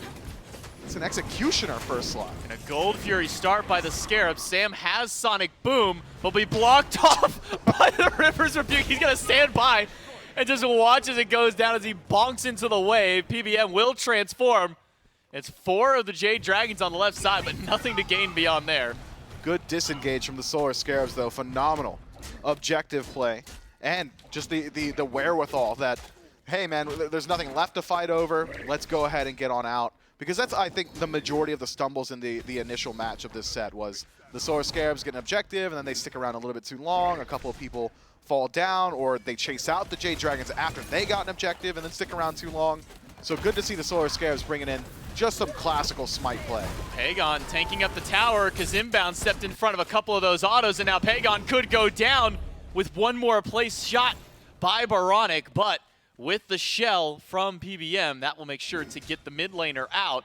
Instead, now it's PBM who needs to find a path out. Half HP finds the hammer onto Baronic, and with Sam lurking by, it seems the Jade Dragons will be able to find a path out. Scaredy immunes the ultimate from Final K, but still gets stunned out by the tether. Sam joins into the fight, needs a couple more punches to take him down. Final K delivers the final blow. Scream does not have that Kraken back up for the fight.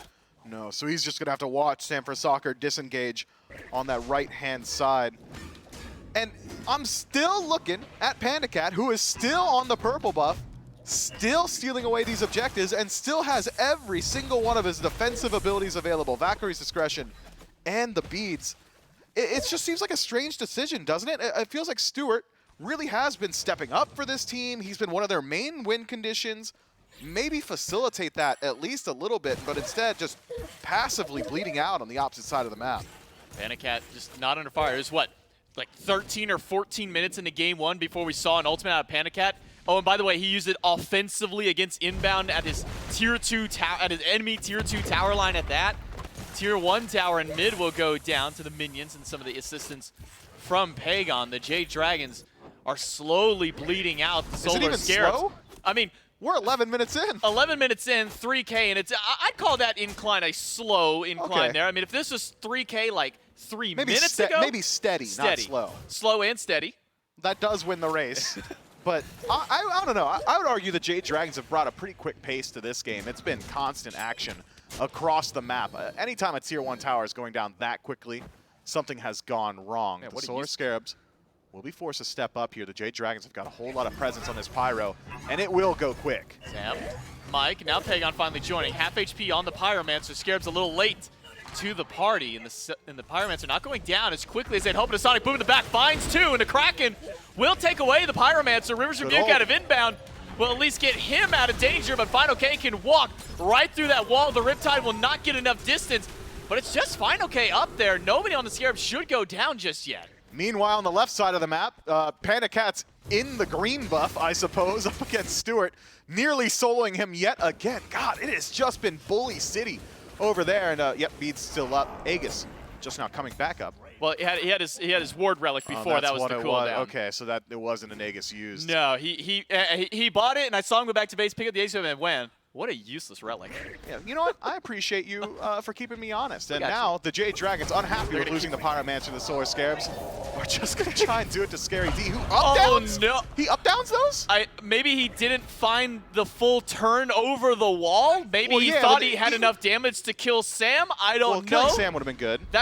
Maybe that was the thought process. I've got just enough damage. Maybe I can kill Sam, but Sam lived with about 150 HP. And by the way, level 12 Panda Cat, 13 minutes nearly into the game, still both relics, inbound trying to defend a tier 1.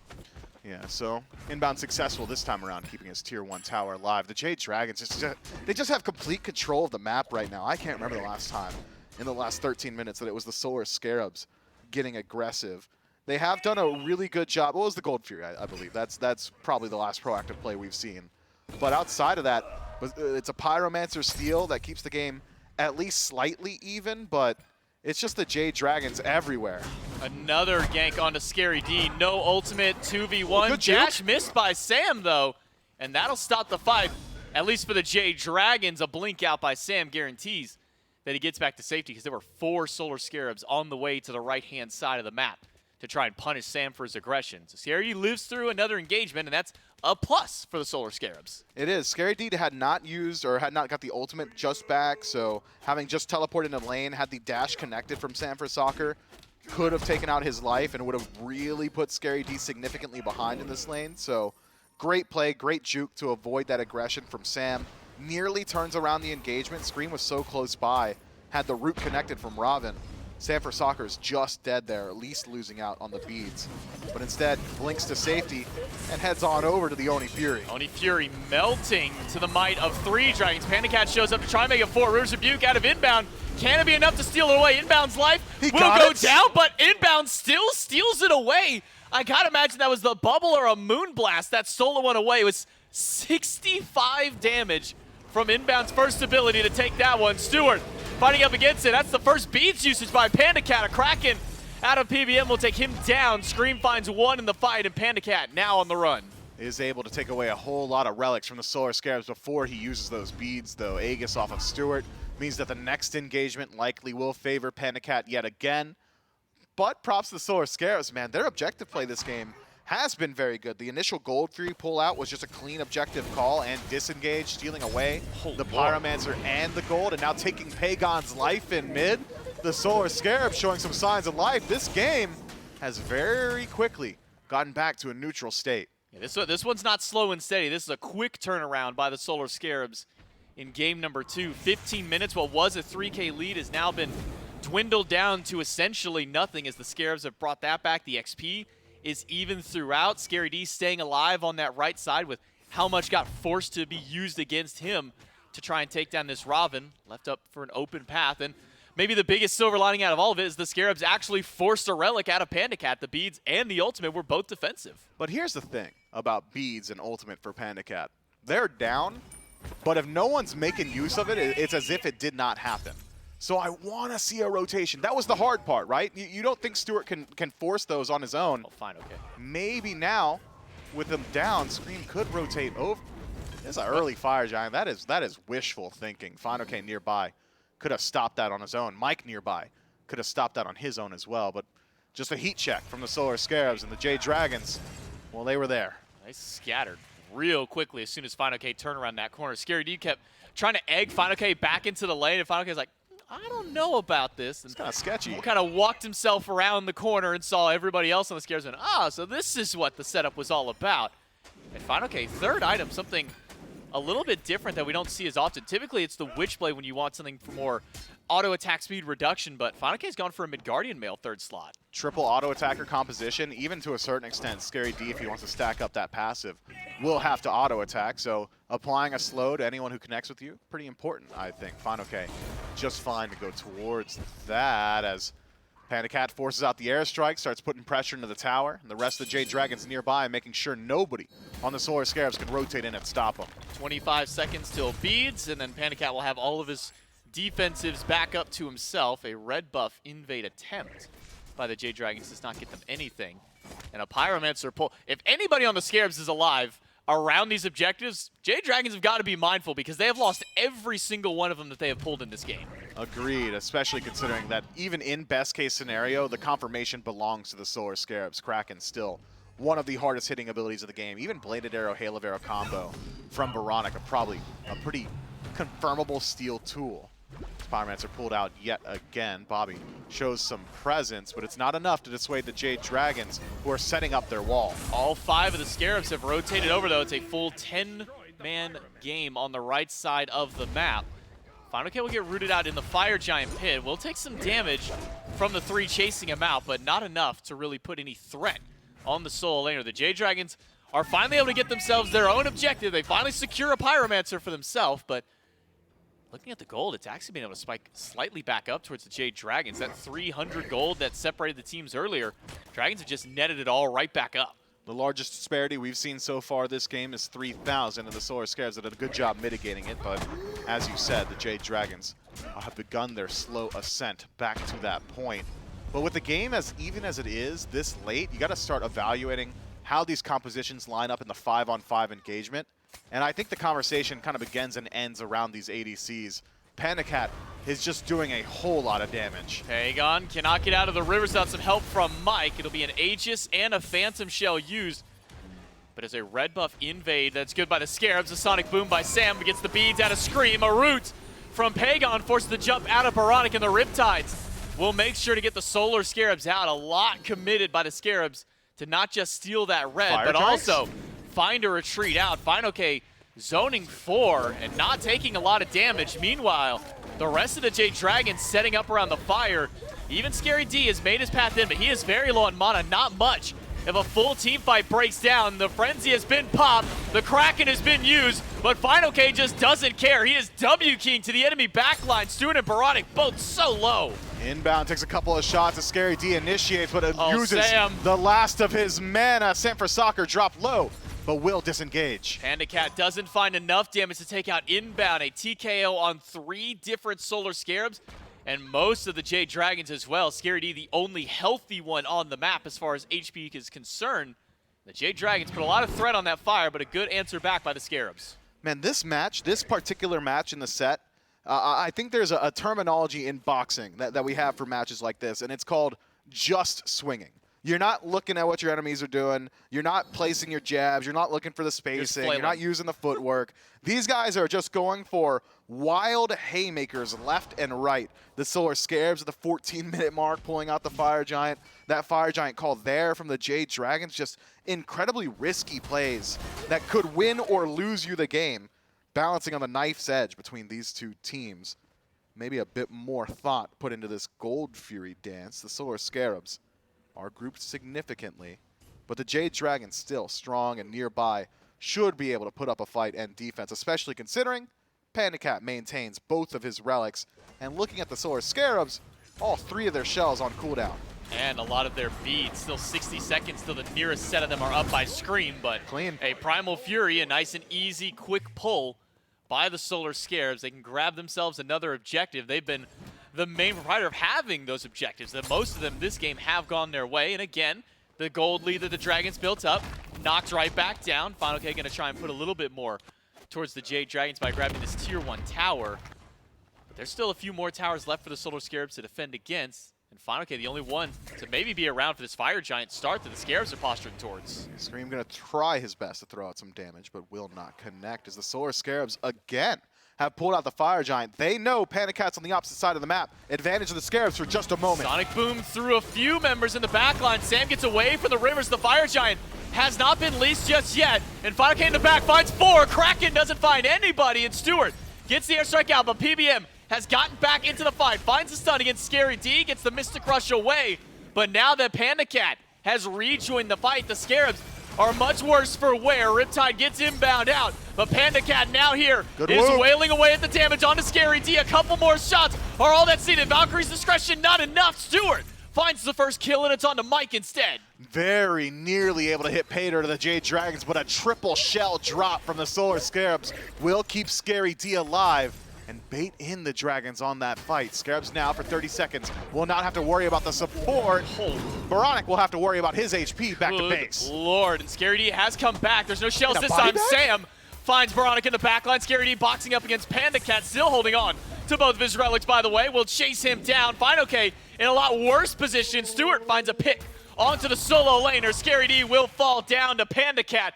And Sam for Soccer staring at 3, finds Stewart, gets the beads, and gets on out if he can, but no, it's a Riptide that holds Sam in place. He's just but that walking might have out? been the worst thing that they could have done, because it's a turn and burn by the Dragons, and only Stewart left alive for not much longer. One more tap will take him down. It's a double for Pagon and a deicide for the Dragons. The Solar Scarabs have just got these moments of brilliance, right? The defense around the Tier 2 tower, baiting the Jade Dragons forward, that shell juggle to keep everybody alive, and then one misengage. Baronic gets whooped, dropped down to a quarter HP, decides to stick around because the rest of his team is taking the fight, and the Jade Dragons are able to punish them beautifully.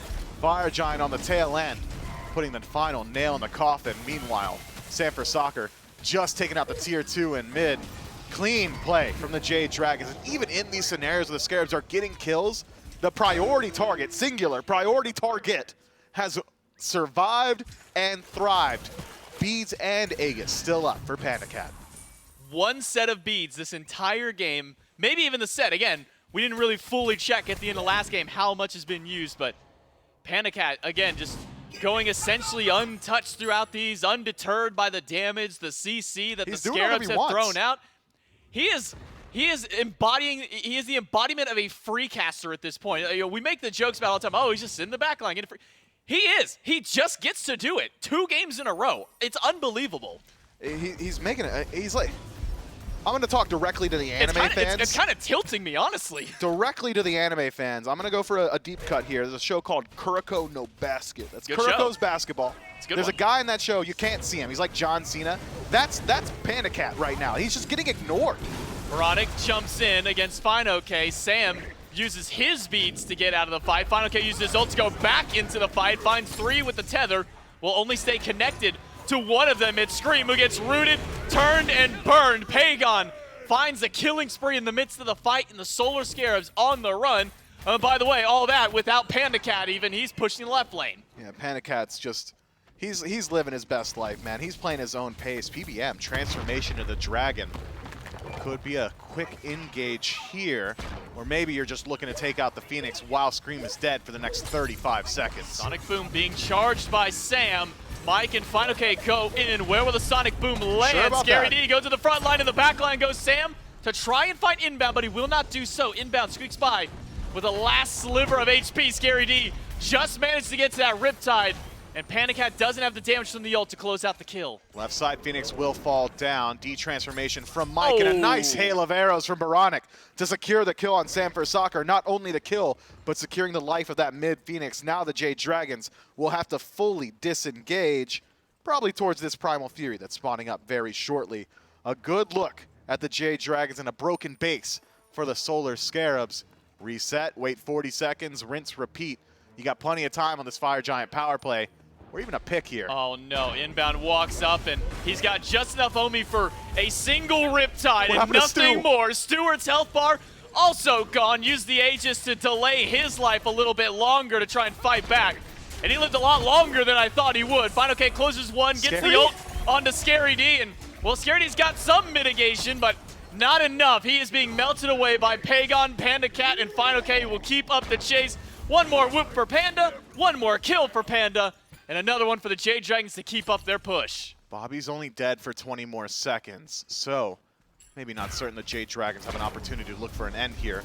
They had just wanted the Primal Fury, but now they're going to get the Primal Fury and 3 kills to boot as they wait for Sam for Soccer to rejoin them on the map.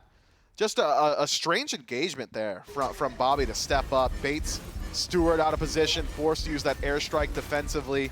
Once the airstrike is down, pretty easy for these guys to chase them out. The Jade Dragons, they are just looking so dominant. And this is a game where the dominance is mitigated by objective play from the Solar Scarabs. Even just 6 minutes ago, it's a dead even match. But for the entirety of the 27 minutes we have been watching this match, I feel like the Jade Dragons have never once been in question. They have not been tested just yet, which is wild, right? Because just by pace of the game, if you pull up the charts, Doug, the Golden Experience, it was back and forth for a while there, but even then, complete faith in the Dragons, who are always making the proactive plays. I mean, it was 5-6 minutes ago, right before this Fire Giant went down. You can see it was right there at that middle ground line. And now these last 7 minutes of play have gone all to the Jade Dragons. The Solar Scarabs on defense, on the back foot, to say the very least. Scary D hasn't even been able to hit level 20 yet. He has been denied so much of his farm. The good news for the Scarabs is most of their relics are back up. Maybe the bad news is that a couple of key ones, like Scream's Bead specifically, are going to be down by the time this Fire Giant has respawned. And none of the Scarabs are in position to defend against this Fury. The Dragons will grab one final Tier 2 tower. Inbound steps up, but I think that's about as far as Inbound needs to try and step up to defend. Yeah, Inbound's learned his lesson. I hope Vanish he has. is a death sentence, so I'm sure he's going to try his best to avoid that. Rightfully so. Keep your eyes on Panda Cat. Feels like wherever he is, the damage is sure to follow. The Solar Scarabs trying their best to put up a defense around the Trebuchet and the 4-man core of the Jade Dragons. The Dragons just biding their time and waiting for this Fire Giant to spawn up. The Solar Scarabs, every bit of poke they take, makes it easier to look at the objective for the Dragon. Ooh, Stewart stunned. That's a third of his health bar just from the poke of Final K and Mike. For everything else, Scary D walks in. Final K's Mid-Guardian is paying off for him as he's slowing down the members of the Scarabs. Sam goes into the back line, is punching away at Inbound's health bar, and Scary D on the run. Double Riptide from Inbound gets him and Baronic out. But the Jade Dragons are just holding off the Scarabs. Trebuchet and Fire Minions swarming up the left lane. The Scarabs are on a timer. Yeah, the Scarabs have to realize that if nobody backs, they're just sacrificing that left Phoenix. The Jade Dragon's goal is clear. Extend the fight. Make it go as long as possible. Fire Minion Wave would have dealt with that Phoenix on their own, but with the Trebuchet, it is a guarantee. Stewart is the one sent back. And Fire Giant is absolutely melted. Was that 2 by seconds? the Jade Dragon. I don't even know if it was 2 seconds. The moment that they turned towards it, it was gone. Stewart can defend against the Fire Minions, against the Trebuchet, but it's all 5 of the Dragons on the right side of the map. Not an enhanced Fire Giant at least, so we'll still need some help from the minions for the Jade Dragons, but not much help. Left side Phoenix stands, but still one last Fire Wave can put some threat onto it. Final K is just standing in the Phoenix at this point. Final K's only got 1 life to play with, and what I mean by that is his teleport is down, so won't be able to just sacrifice his HP to remove resources from the Solar Scarabs. It's got to be intelligent play. Double whoop by Panda up in the sky. Gets some shots against Scream, and the River's Rebuke by Inbound to zone the fight out. But the defenses are gone from Panda Cat for the first time this game, but he's going to walk back in and continue pelting at the frontliner. Scary D's health bar falling fast. Final K also dropped low. The Jade Dragons did not connect a single bit of damage into that right side Phoenix. What they do is take away 2 of the shells. Only 1 remaining for the Solar Scarabs, so keep your eyes on Sam.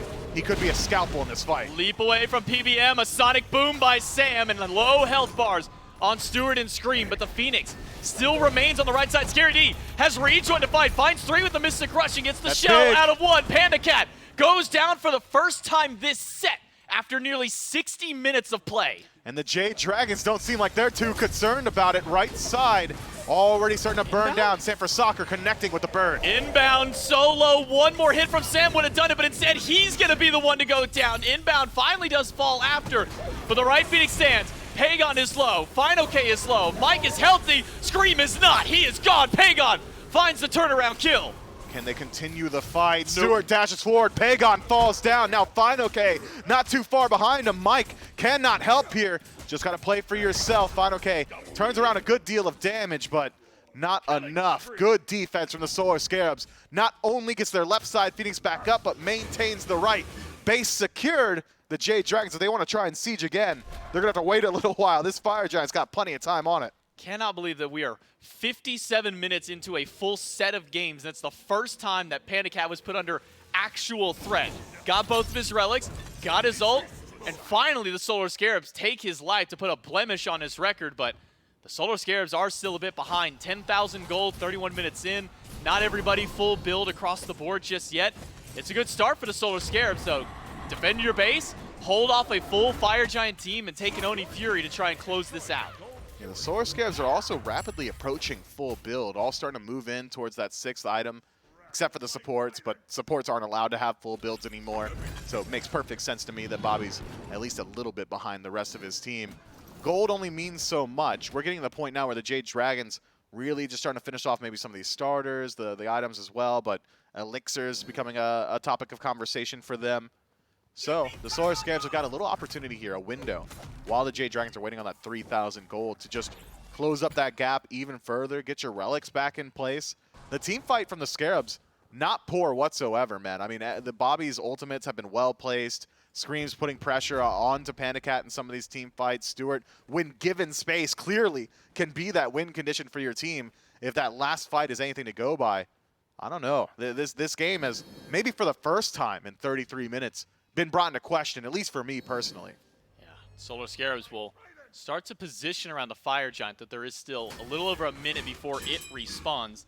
The only of the main group of the Scarabs that haven't finished out their build is Baronic, sitting on the tier 2 of that Titan's Bane. You see Scary D has been able to pick up the last piece of that mitigation build, at least for now. Might still sell that Soul Eater, but it's a tower push by the Solar Scarabs.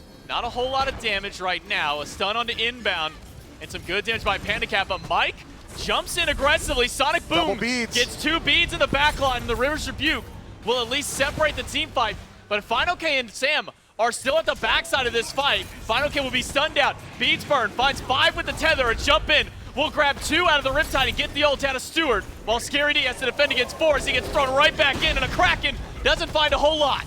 Scary D up, downs, and the fight may be done for the Jade Dragons. Pagon forced to be put on the retreat, and it's the Solar Scarabs stepping back forward. Turning back, Panda Cat low. Panda Cat has his Aegis, will use it, a stun on the Scary D, but Panda Cat doesn't have the damage to fight back in. Stewart picks up 1, Final K grabs it, but it's a double kill for Stewart, and the Solar Scarabs, with 4 still alive, are pushing back against the Dragons. Solar Scarabs can continue this siege no longer. Instead, forced back to base, but opportune timing for the Scarabs as the Fire Giant starts to barrel back down towards Earth. The Jade Dragon's dead for 40 seconds, and the Scarabs, even without their relics, should be able to take this objective for themselves. Final K and Pagon can try their best to slow them down, but I think that's all they've got left in the tank, is the ability to slow down the Solar Scarabs. This one's not going too fast. The Dragons are fast approaching. Baronic on the way, but Final K and Pagon have already made it back to the pit.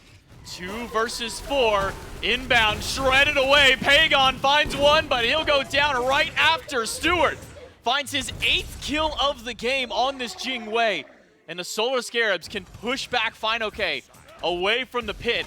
The question is, do they have the damage to take out this Fire Giant? The answer is yeah. The crit's now raining through by Stewart, the damage from Baronic, and the Solar Scarabs, while they were able to take away Gold Furies earlier on, Pyromancers previously, they've now finally got their own Fire Giant. The distinct difference in the last couple of team fights that have gone to the Solar Scarabs is target selection. Who's the first one to die every single time? It's either Sam for Soccer on the ultimate, or it's Panda Cat. And killing either of those 2 targets has been massive for the Scarabs. Gives some space over to Stewart very clearly. Just doing a whole lot for his team. Just needed a little bit of help. Now 8-2-3 after being left alone for 20 entire minutes to suffer up against the Freya 1v1. And now the Solar Scarabs in a position to just go ahead and continue their onslaught. Fire Giant on 4 members. Bobby doesn't necessarily need it. It's got the healing built into this kit. So just start working through the last remaining towers. Tier 1, that one's going down for free. Tier 2s, maybe a little bit of a defense from the Jade Dragons. Potentially so. We're approaching 36 minutes of play now, and the Solar Scarabs have closed up that gold lead. As far as the builds are concerned with it, inbound is only, what, a tier 1 item behind PBM at this point, which is essentially nothing at this stage of the game. They're basically full build. Pagon top in the damage charts at 42,000. You see Stewart's fairly low on it, actually, sitting only at 19,000, but that's pretty much 19,000 from just these last 2 fights, because besides that, Stewart hasn't had much of an opportunity to play up until now. First look at the Solar Scarabs' ability to siege. The Jade Dragons now in the defense for the first time in this set. Have to group up around this left side Phoenix. No shenanigans. True 5-on-5 engagement. Panicat will clear out the minions. The Scarabs not even willing to step into the Phoenix with that minion wave. As Scream, Baronic, and Stewart can clear out what minions do come out of the Dragon's throne just for now. The Scarabs are playing patiently. They're waiting for opportunity. Scary D's blink, back up in 3 seconds. Gotta imagine that's the go button for the Scarabs. Cautious play for now. Scary D won't be able to blink in, but he will tank up the Phoenix, and he is tanking it, taking 0 damage. It does crits from Stewart. Slam through Panda Cat's health bar. He's the first one out, and Final K might be the second if he didn't have his ultimate. He'll use it to get on out of the fight, but the Solar Scarabs will break the base of the Jade Dragons. Left Phoenix goes down, but still a couple of towers left standing before they can work on the next 2 birds. Yeah, mid tower already gone. Minion wave pretty close by. The Solar Scarabs, they're keeping the pace up. Best of luck to the Jade Dragons in a 4 versus 5. Pagon, Sam for Soccer charging the Sonic Boom. Will go through, but I think he just split the uprights on everybody, and now he's not there for the defense. It's 3 versus 5 in the throne room. Scary D pushing back Pagon. Kraken plus Stewart takes down PBM. Final K holding out for as long as he can. Inbound is low, may just go down, but Sam erased by Scary D. Final K does grab 1, but in a 4 versus 2, Final K and Panda Cat do not have the damage. Final K and Pagon do not have the damage to slow this one out. Final K falls, so does the Titan, and the Scarabs take us to game number 3. That is a hard-fought battle for the Solar Scarabs. Objective play keeps them in the match throughout the early portions, but it's a base defense that keeps them alive in this set. Just one repulsed right side Phoenix, and the Jade Dragons lost all of their momentum. Great team fight potential from this Solar Scarabs team. This is exactly what their fans have been looking for the entirety of their tenure in the SPL. Love to see it. Dragon Slayers strike again. So far, it's only 1 game, but that admits them 1 game closer to maybe taking this set. Solar Scarabs are no stranger to get to these game 3s. Now it's a matter of can they close out the set. We'll find out right after this break.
Solar Scarabs take game number 2 and send us to a game number 3. That's just how math works. Math doesn't work in this case in the sense that the Jade Dragons had like a 10,000+ gold lead. They have Fire Giant. They're sieging a right side Phoenix.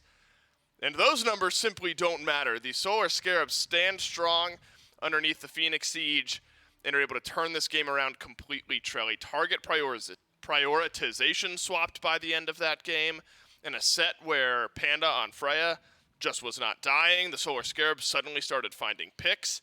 And the shot calling by the end of that game, perfect for the Solar Scarabs to keep themselves in it. Yeah, I highlighted it before this game started when we talked to Stuart. You know, even if the Scarabs are behind, usually that duo lane is left alone, specifically Stuart. Yeah, Stuart had a great game. Even though he was behind the team as a unit, he was able to get the itemization he needed for plays like this. A couple crits, stop that push in its tracks, right? And then you come back in. Sure, look at the gold lead. 81,000 for the Jade Dragons, only 70,000 for the Solar Scarabs. It didn't really matter that Jingwei was online at this point and is able to rotate in. This fight takes a while. Final K is going to live for a couple more seconds. But the point is, he was left on an island, so he still had the itemization. Not to say that he was the only one. Inbound actually had a phenomenal game there. The objective play was the reason that they were able to stay in this game. Scary D finally got tanky enough to just run at Panda Cat, and the Freya was no longer free casting. At one point, Stuart just two-shot him towards the end once the enhanced Fire Giant was going. And I think all of the Scarabs, Baronic as well, I gotta highlight them all because it takes the whole team to come back from a goal deficit like that. Absolutely. When you are that far behind, you need everyone to step up and do their part, and that's what the Solar Scarabs were able to do. Now, if you're the Scarabs or their fans, ideally we're not getting into a 10,000 gold deficit to begin with. We can just end the game a bit more normally. But Stuart does deserve the love and praise after a game like this because the Jingwei just goes nuts. Now, Baronic was pouring out damage, Scream was as well. And of course, a lot of conversation around Panda Cat. But Pagon does like 47,000 damage in this game on the Scotty. So while eyes were on the Freya, it felt like the Scotty was able to operate, but able to deal with the two somewhat effectively. The Solar Scarabs send us on to picks and bans for Game 3. The Jade Dragons still in that first pick slot. We talked about the pass ban. For a minute there, Trelly, it looked like it was going to bite the Scarabs. It looked like the Freya.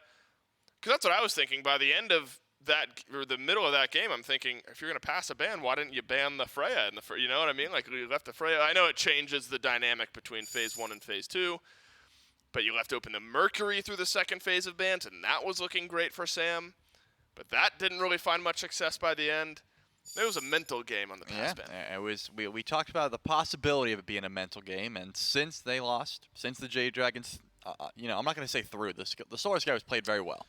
And since they were able to come back from a deficit like that, we'll call it the pass ban. I wouldn't be surprised if in that fifth slot we see another one. But the Poseidon...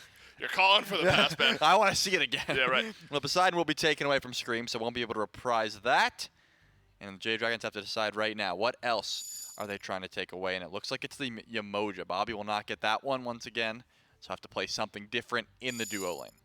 I do think it is possible that the Solar Scarabs are a good enough team and cohesive enough that they put themselves in a position to capitalize on a Jade Dragons fumble by the end of that game. A 10,000 gold lead, with your team as far ahead as you are, 9 times out of 10 should be a game win if you're the Jade Dragons. And so I think it's possible to be two separate things, where the Scarabs are good enough to capitalize on those mistakes and put themselves in that position. But the Jade Dragons will probably feel like if you run that type of scenario back, you're closing out that game more often than not. Doesn't matter. Game 2 is in the books. Game 3 is what we're looking forward to here. No strangers to Game 3s are the Solar Scarabs, Charlie. We should have known that this one was going 3 the moment the Solar Scarabs showed up on our schedule here today. A bit of a difference, though, in first pick as Uller gets locked in. Now, the question is, do the Solar Scarabs grab a Freya here? Because I don't think the Jade Dragons would shy away from like Uller mid, Freya for Panda Cat over in duo. I mean, they just went Scotty mid and Freya duo.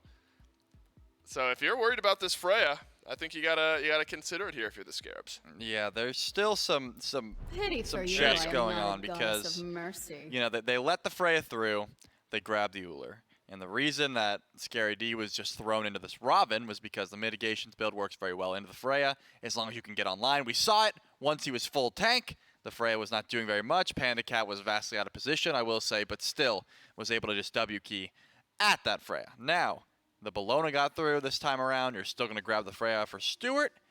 And I think the Bologna being banned away in game number 1, obviously, still putting some respect on Scary D's Bologna. So they're happy to grab that one. Now it's time for the Jade Dragons to find an answer. The Nemesis and the Uller, a good start for sure. Just seeing, again, usually the Uller is going to Pagon in the mid lane at the start of Season 9. Panicat was playing it a ton, but just so much presence on that Uller. Baronic had a great game on the time for Pagon to find some presence in that mid. Another Fafnir game for PBM. I mean, Kepri and Yamoja are gone. Fun fact, this will be the 5th game in a row Mike has played Fafnir. 2 against the Leviathans, and now the first 2 of this set, or the first 3 rather, of this set up against the Solar Scarabs. Baron and Terra were the other 2 picks in the last 7 games that Polar Bear Mike has played. Guy loves himself some Fafnir. He won 3 straight, and then a loss here in game 2 on Fafnir. And so it's been working out for the Jade Dragons. And why not keep going back to it, as it's been a very solid pick. Solar Scarabs, we assume, have their ADC confirmed and their solo laner.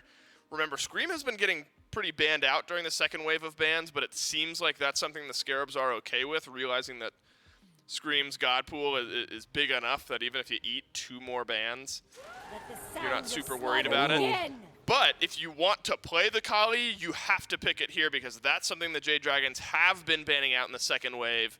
Freya plus Kali in the late game means the Jade Dragons got to have some answers, either late for themselves or early to end this game quickly. Yeah, the Solar Scarabs, no stranger to going to 3 games, as you highlighted. And usually off the back of Scream on this Kali, bringing them to 3, and then it gets banned away and he doesn't get to play it anymore. This time around, it is game 3, and Kali has just squeaked her way through, and it looks like Scream's going to take that opportunity 10 times out of 10.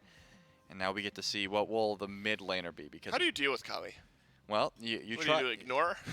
you cannot ignore Kali. No, you definitely want to try and CC her as much as possible. If you can chain stun her before she gets that ult off, then she just wasted, doesn't get the destruction. She can't go to your backline. So you try and find her with an axe right at the beginning of the fight, a hammer, maybe a chain of stuns is the best option. Just draft some CC. I think Osiris, a great ban here. The anti-heal that Osiris provides could have slowed down Kali from chaining those kills together and sustain up through some sustain rather that the Solar Scarabs may draft a bit later on. AMC takes a ban. Baronic still needing something. You'd like some physical damage out of mid potentially. Though when you've got a Bologna and you've got a Kali, you've got enough there depending on what Baronic wants to play. Xing Chen also takes a ban here. I think it's a unique scenario for Baronic, where I think there's a decent amount of flexibility remaining in this Scarabs draft. Yeah, because of the fact that they have the Freya and the Kali, they could pretty safely go a Hunter in that mid lane or a Mage. I don't think it would matter too much. You have to itemize against this Kali, Witchblade, Midgardian, a few different items that you're going to need. Otherwise, she'll just be able to, run through your whole team essentially. And you got to itemize against the Freya. So there's going to be some Fizz and Magical Prods respectively no matter what you do. So his options are essentially wide open, as you highlighted. Something we haven't seen since the beginning of the season is that Janus, but I can't imagine that's what they want to go to here. The Yu Huang is also open, and that's something we've seen as of recent. Not this split, but it looks like the double Hunter will prevail. And they're just going to grab a Chiron here for some extra range. My goodness, auto attack and some ability-based damage from Chiron, of course, between Freya, Kali, and Chiron. Because I think about Freya late game, of course, Kali late game, of course, but also Chiron when he gets, 4 or so items into that build. The Centaurus just melts health bars with the Bluestone upgrade, and then the damage detonate. And then if you have Kali to follow up on that and Freya to follow up on that, the poke damage from the Chiron could maybe set up very nicely for Freya and Kali to sort of take some team fights over and end the fights that way. So what's your answer if you're the Jade Dragons? You already have an Uller, but again, there's flexibility there. Could be Panda Cat. Could of course rather go to Pagon over in mid. We have seen both play it very well. And you're also needing a solo laner here, but Osiris and Chalk have both gotten banned. And so I actually think, as far as being flexible, the Jade Dragons one of the best teams in the league at being somewhat creative with their picks. Yeah, I think you're almost forced into a Guardian in this spot if you want Pagon to have that Uller. If not, you could certainly pick a Mage and then points, and then, you could put Final K on something like a Colon, and it looks like that is going to be the adaptation. You either need 2 Guardians for magical damage or the pivot, and it looks like the pivot is going to be the option. Dragons and it looks like not the Morgan, but the Yu Huang. I was about to touch on all the great transformations, and I don't have to, because Yu Huang is just a good, solid mid laner. Yep. Dueling Dragons does big burst damage. He's got surprisingly good early damage as well.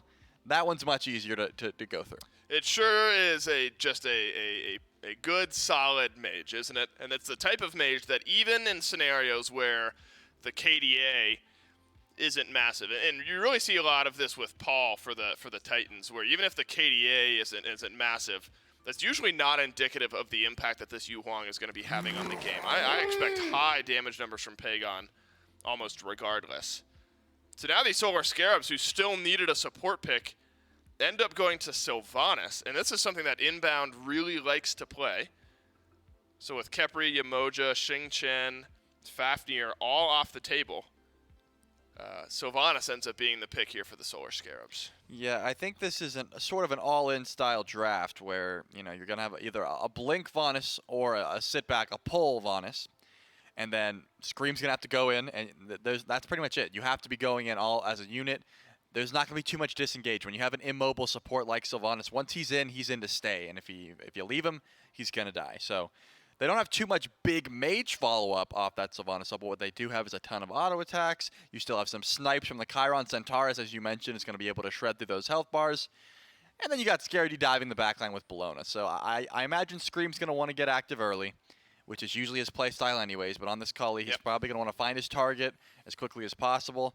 Looking at the options here, either Yu Huang, could even go for Nemesis if you're trying to just fight Samber Soccer in the jungle. You've got a stun for that shield, so you can get some good value there. Or Panic Hat on the Uller, either one. Just try and find some aggression as early as possible, get those target stacks, get some extra gold, and then make sure your team is ready to all in. If you can get ahead early, your late game is looking pretty solid. I'm trying to think if we've even seen, God bless Gore. There's so much data on this spreadsheet. I'm trying to find if Pagon's played Yu Huang on stream at all for us yet. If he has, I don't really remember it. But it's kind of going back to Pagon's roots, right? Like the standard mage. You got poke damage, you got initiation with the ultimate, and I think that's going to be important. But you also got disengage, right? With the float ability to kind of get up and out when a Kali's chasing you down, things like that can be important. So the Solar Scarabs trying to go late. Jade Dragons would love to force some pressure early on in this game. Who do you think holds the onus? Of course, we talk about the jungle a lot, but where do you want Sam to put some pressure here, see if the Dragons can't get the ball going?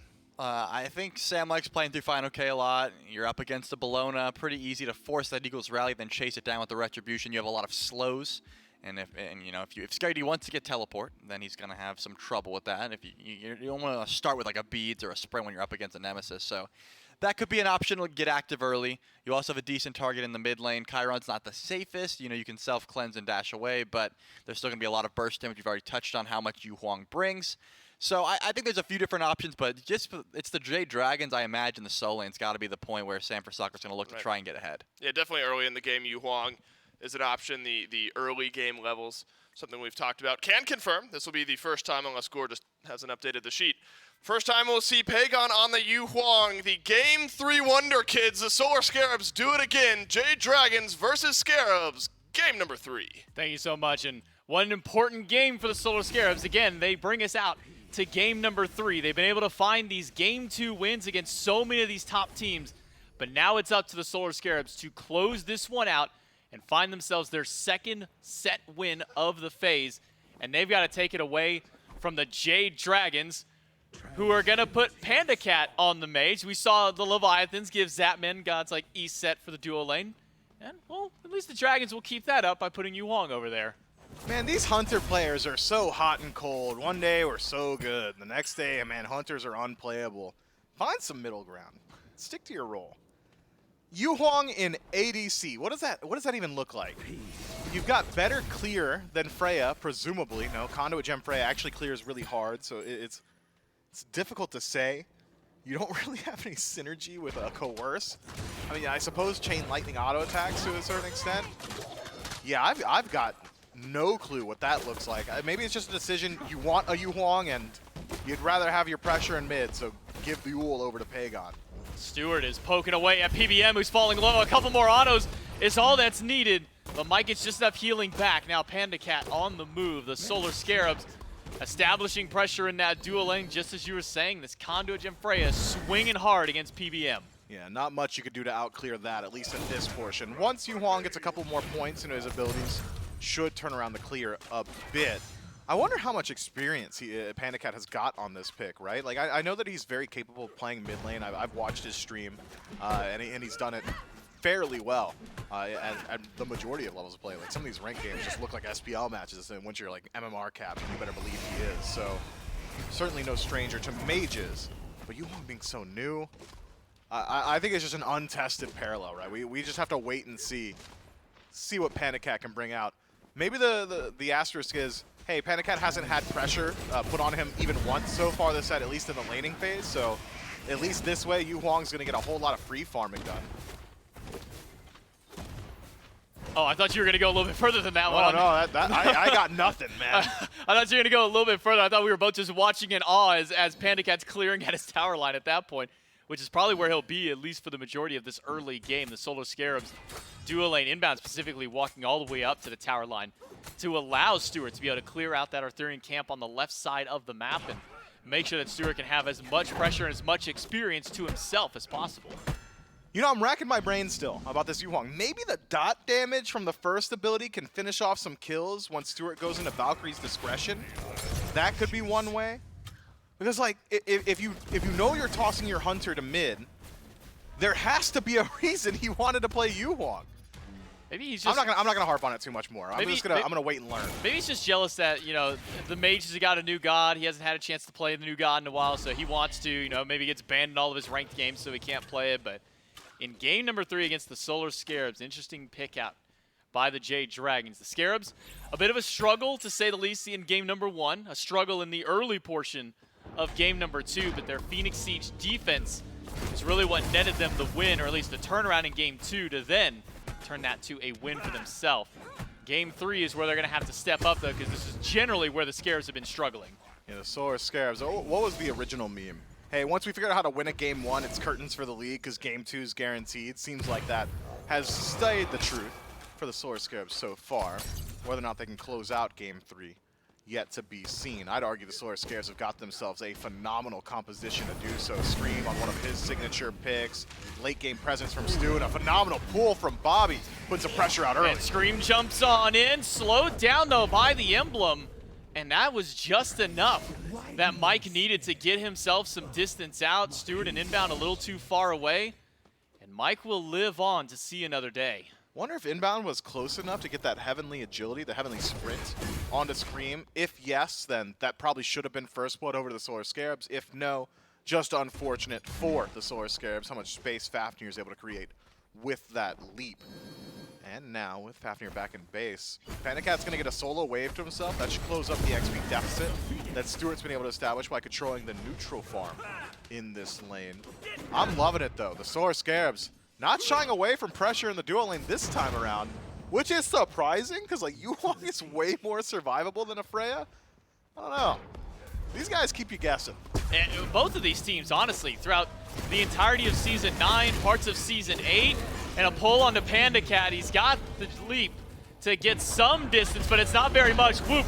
Immune out by the Dragons. Valkyrie's discretion needs all shots, plus a little bit more from inbound to pick up the kill. First blood onto Panda Cat. Man, perfect timing on the Valkyrie's discretion to immune the knockback from Panda. Maintains his beads. Panda Cat similarly keeps his beads, but does not keep his life at the end of the day. So the Solar Scarabs, early pressure over in the dual lane, which you just gotta think is gonna happen with a Yuhuang over there. It's just not the strongest portion of the match for him. Yuhuang, again, very, very good, like levels 1 through 4, levels 5 through 15, that's where the struggle is. You get a couple more items, all of a sudden your damage output's pretty high, but as of now, the only saving grace of Yuhuang, at least in the laning phase, has got to be that survivability. And it's been dealt with pretty early by the Solar Scarabs. I mean, we've seen what a Yuhuang can do in those first 2 or 3 levels. I mean, how many first bloods have come off the back of a Yuhuang, especially when we look at teams like the Tartarus Titans or even the Leviathans? They've been able to find success with that god. But maybe just because that extra tankiness factor that comes from these Guardian supports, maybe the extra CC is just enough to keep Panda Cat at bay. Scream does go for an invade at the purple buff. Mike doesn't have a hog to secure this one. Good stun, but better secure. No, maybe not, actually. Just a little bit early there by Panda Cat.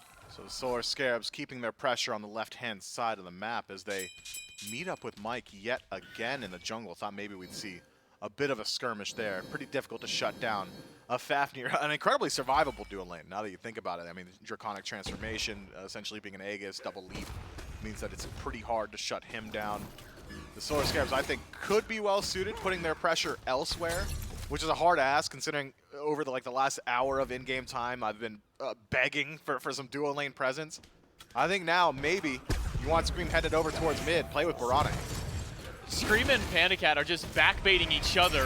One in the jungle, one in the lane. Good damage up against Baronic in the mid. You can Scream finally is just now, he's been sitting over on that lane, sitting on a ward that entire time, so Panda Cat knows that he has been there the whole time. But again, that gives more pressure over towards Stewart. He can get a wave pushed in the tower and take away a little bit more farm from Panda Cat. Stewart on this once was a mid or a late game slanted mage with those buffs to pulse. Freya early hurts a lot. So does a pull and the damage that comes in against Pagon. Beads are gone. Baronic stunned out of his giddy up, but one stun is not enough to save the day. Scream comes up with a second kill for the team. Solar Scarabs coming up huge right now. 2-0 start, first blood included. But looking at the gold, you'd expect it to be a little bit more than this by now. Less than 1,000. That seems to be less than the sum of 2 kills for the Solar Scarabs. The Jade Dragon's doing a great job just farming up on the map. But this pressure will start to mount eventually. Largest XP gap in the dual lane. Stewart continues to control every single bit of the farm. Yeah, Stewart gets the offering camp. He gets another set of Harpies on the left side of the map. Should be pretty close to ticking over towards level 9. Might just need one more wave in order to do so. We're at the red buff. Pagon will be able to pick that up and keep his XP to himself, but almost across the board, at least as far as the left side of the map is concerned with that mid, the XP is in favor of the Scarabs. It is. Maybe we want some rotations from Sanford Soccer. Nemesis doesn't have the best ability to deal with Freya. Once you get a couple more points in the shield, then you could deal with that auto attack damage. At least block 2 or 3 shots, return that damage, get some healing for yourself. But until then, you really don't have the burst potential to shut down Stewart just yet. So maybe Sanford Soccer better suited spending his time elsewhere, as inbound, just stealing away as much of the offerings as he can. Scream just standing nearby to be that safety guard for him, making sure that nobody else is rotating through. And the Solar Scarabs are able to get the Obelisk just about ready for themselves. Loving this play, proactive across the map. The Solar Scarabs, it's almost a completely different team, at least a different strategy from what we saw in both games 1 and 2. I mean, it's something that we've been really calling for on the casters, is for the Scarabs to start making some plays early. I mean, they always want to draft these kind of comps that play this early game, but haven't been able to really execute on them. Now they're able to do so to start this out. And that first Trebuchet does spawn in on the right side of the map, so maybe not the most favorable one early on, but could maybe set up for some pressure to go to the left side of the map. Stewart has already hit level 10 on this Freya, keeping pace with both Baronic and Scary D, nearly finishing that second ring as well. I don't know, maybe on the solo side, on first rotation of Trebuchet, it's not so bad. Like, if you're leaving soul laners alone, what are you doing? It's fine, okay, to stop the Trebuchet. If Scary D wants to push it forward, it's probably just going to happen. Should at least pepper some damage into that tower as Pagon lines up against Scream in mid. A little bit of damage towards the mid laner of the Jade Dragons. None returned onto the Solar Scarabs until now. Equalized, but Bobby's a healer. Yeah. Inbound will just heal that one up with the Wisp. Scream will be able to take the mid-Harpy camp away to get that experience that they were initially fighting over. Woo! And now you can see some of the burst damage that a Yuwong does have in his kit. And even some of the damage that Baronic has. Panda Cat going aggressive, will dunk down on top of Stewart. Gets the root, but the ultimate from Stewart holds him through. And the fire just a little bit early from Panda Cat to land on the Stu, but Sam has shown up.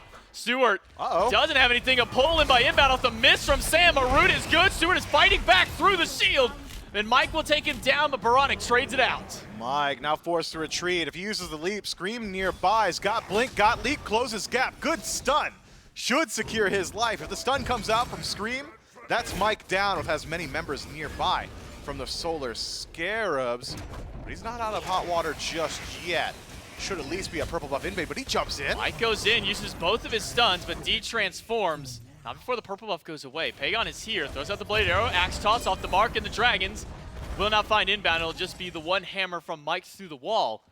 Solar Scarabs steal away a buff and make that 1-for-1 trade earlier. Yeah, that's a tough one for Stu. He goes towards the hastened ring in first slot, so no lifesteal really for this Freya. Means that even in that situation where he turns so much damage on a Sanford Soccer, doesn't have the survivability to turn around. And Panicat takes notice, says, hey, even if I land on you, if it's a couple of seconds till I get my abilities back up, it's only going to take the one to finish off this kill. Once Stu finishes up this next item, the lane should start to swing back in his favor. Not that he's fallen so far behind, but Panicat showing that if you haven't got any sustain, you really can't line up against this Yu Huang's poke. He's willing to fight back in. A do more first item for Pancat and working towards some flat penetration as well. And with that Sands of Time, gives him a little bit of extra CDR to get those abilities out just a little bit more often. Scary D fine, okay. Not much to be said about this lane, really. Just two solo lane warriors slapping each other around. The fight towards mid may be a little bit more interesting, but PBM has been on point with these hammers. He has been. The entirety of this set, really. PBM, you could probably count the amount of missed hammers on one hand. I'm waiting for the first objective of the game. It feels like the Solar Scarabs probably in a position to be the ones pulling it out, and I'm thinking it's likely around this soul lane. Pyromancer, much easier to clear. You've got pretty decent matchup. Scary D's already hitting some significant power spikes with Berserker Shield, and Sovereignty should have the better end of the 1v1 with Fino-K. Veronica already has a Transcendence stacked up. Screams hit some pretty significant power spikes as well. Charge Bow now moving in towards the kin size. I'd like to see some Pyromancer pulled out just because the pressure from the Solar Scarabs has started to wane a bit on the map, and in this time where they've been kind of spinning their wheels looking for these opportunities, the Jade Dragons have not only closed up the gold lead, but given themselves a little bit of a buffer. If I'm not mistaken, the last time that we saw Scream on this pick, he went 15-5 on this Kali, carrying his team to a victory. We'll see if he can do the same in Game 3 against the Dragons. A good move from Stewart will pull PBM off of inbound, allow the Solar Scarabs to go for yet another invade successfully, and another escape immediately out. Scarabs have grouped around the Gold Fury. The Dragons are on the Pyromancer. If the Scarabs can sniff this one out, they may be able to try and turn for an objective of their own. Scary D is here, and Eagles Rally does find two. Got it. And Scary D, with some help, will steal away the Pyromancer. The Jade Dragons just cannot catch a break on these objectives. They can't secure them, that's for sure. I don't know about a break. Pagon loses his beads, and the Solar Scarabs, they didn't have to work for it. I'm calling for them to pull the pyro, take the fight around it, have to dance and bob and weave, poke and prod. Not the case. Just an easy rotation in from Scary D. Eagles rally to stun out the Jade Dragons, remove that burst potential, and then a Scourge immediately after secures the objective for them. And now you could start having rotations towards the left side of the map. Start fighting around this Freya. Yu Huang is starting to get some of that damage online, but not so quickly and not so strong just yet that it's going to mediate what this Freya is already capable of. Yeah, Panicat now pushing Stewart at the Tier 1 tower. The Dueling Dragons used, but not going to find a home during that engagement. Instead, Stewart will just take himself back to base. The Solar Scarabs, with that objective with the 3 kills, the gold has not really gone anywhere. It's only 500 up for them and 1,100 XP. Most of that lead, or at least that pressure they had early on, had been mitigated. Veronica will have to use the beads to get away from PBM. Axe toss just off the mark. And the Scarabs do send that Trebuchet down the right lane. Fino-K will get some damage up onto it, but it'll take him a while to chip it away. Yeah, he's going to take the tower. We're not worried about a Trebuchet. Rotation in from Scream and Scary D should stop the tower from going down, but So he'd tanky. be hard-pressed to kill him. He's so tanky, so much HP, but Scream and Scary D are still chipping away at it. 50% health, should say, on Fino-K. He'll be fine under the tower. Trebuchet will get a little bit of poke during this time, and Scream and Scary D can make sure that they get the full brunt of the damage on that tower. And Scary D dives under, sets up for Scream to find the stun, and Eagles Rally on top is immune down by an ultimate, but that's not enough. Fino-K gets the transformation. No, he doesn't. As Scream finds the last auto before that Kakulin goes into rage mode. Fino-K just sticking around a little too long there. Maybe not realizing Scream is nearby, but the rest of the Jade Dragons have made the rotation. Scream forced into destruction. Should be the end of his life on the tail end. Credit for the kill over to Pagon. But what are the Solar Scarabs up to? 3 of the Jade Dragons on the right-hand side. Classic play. Go to the Gold Fury. Well, Mike will find a stun on Scary D. Pagon collapses in with Scary D fighting back, but not enough, so it's a double for Pagon. But a Gold Fury over to the Solar Scarabs. Not much of an answer back from the Dragons, as it was not just the gold, but even a Tier 1 tower falls to the might of the Trebuchet. It does. Tier 1 could go down here. The minion wave might be able to finish it off on its own on the right-hand side to mitigate rather some of that lead reestablished by the Solar Scarabs. Gold Fury will go to them, but in a 2-for-1 trade on the right-hand side, the Jade Dragons will not be missing out on too much. As Stu has just been bullied both games this set. Even this Yu-Huang for Pandacat getting the better end of a lot of these trades. Stewart's still technically up in the farm. I mean, his XP is there, but Pandacat just has the damage to match up against Stewart. Maybe not enough sustain in Stewart's kit. He has the Ring of Akate. He's got his passive, but Pandacat's damage output in these little fights, these small poke wars, are just going Pandacat's way every time. Yeah, and you'd got to think you don't want a poke war if you're Stewart. If that's how the lane is going to go, if it's just like who's going to land one shot every single time, the one shot Pandacat throws out does 500 damage. The one shot Stu throws out probably does close to like 250 per auto attack. But if you could force an all-in engagement, that's where Freya gets the better end of that fight. If you could just get that fight going from an even state, Stewart should have the advantage, theoretically. We haven't been getting a good look at how these fights really are rolling out on the duo side. But it just seems like every single time it's Pandacat at max range. Cultivated Dow connects. Okay, that's good. And Stewart starts to walk away because he realizes he had taken some damage. What happens if he just walks forward once those cooldowns are down? You're at least forcing out the third ability, the float from Yu-Huang, maybe even the ultimate. Pagon jumped on by Scream. Aegis used. Beat still held on. Sam used his ult on Scream, but Sam is the one in danger, maybe hoping that he had some death immunity of his own. Won't need it for now. Mike used the emblem, transforms. The Dueling Dragon slams through Veronic's health bar. So does the fire right after Pandacat finds his first kill of the game. Used the float.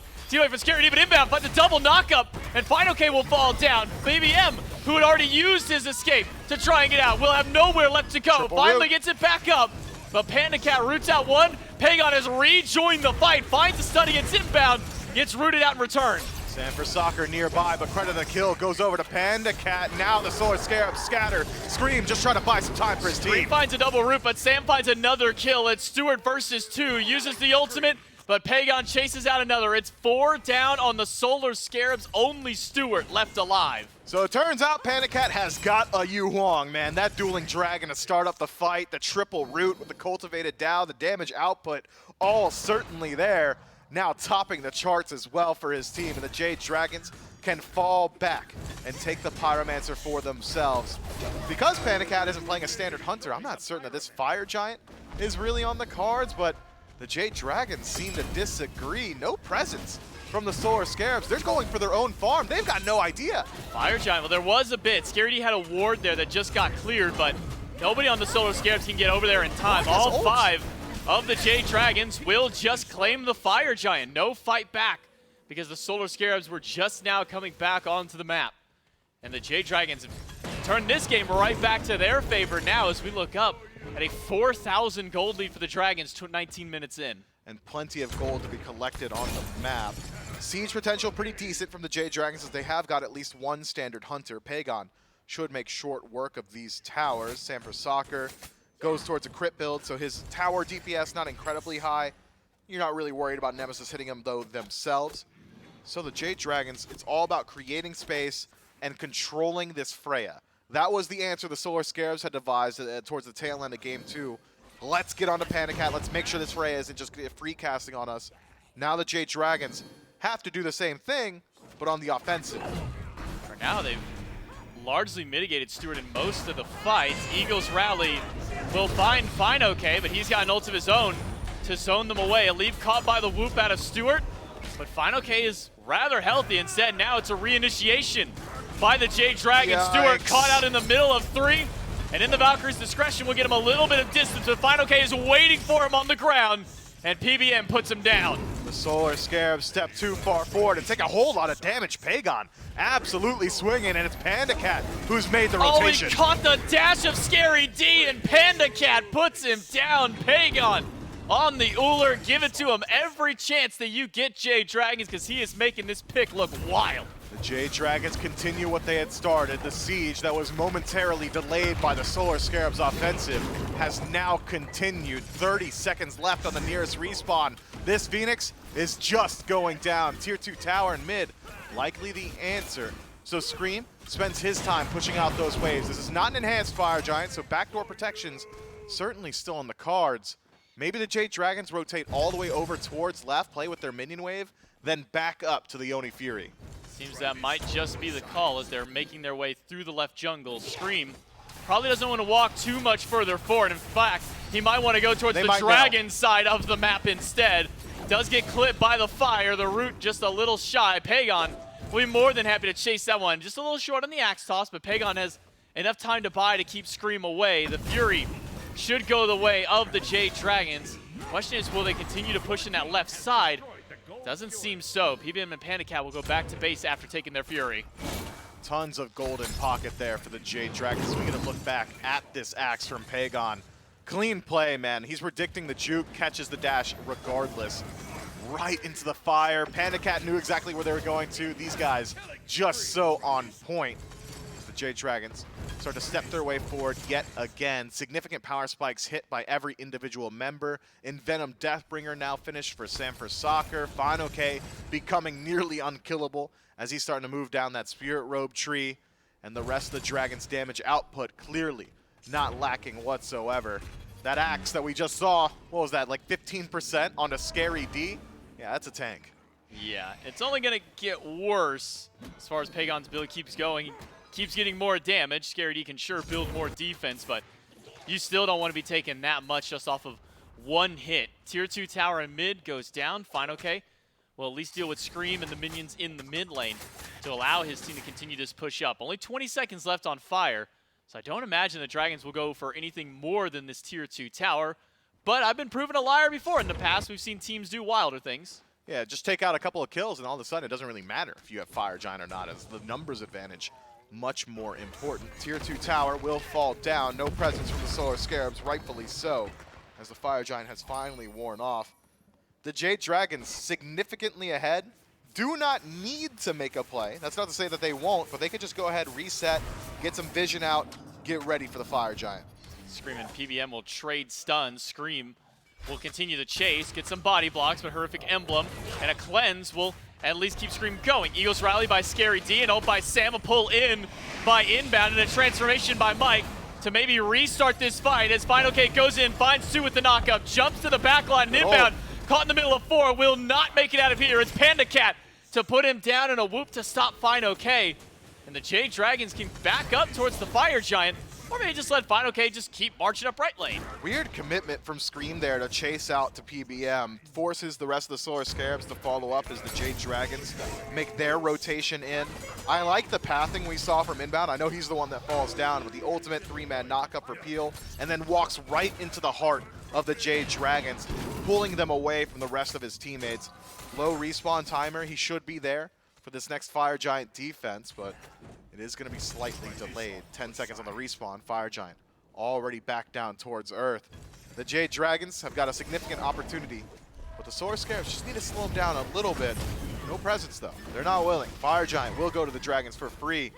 Base defense didn't look so good last time, and that was before the gold deficit was at 11,000. Continuing to climb even further. The Jade Dragons with all 5 on Fire Giant. Solar Scarabs have to put up a miracle defense like they had in game number 2.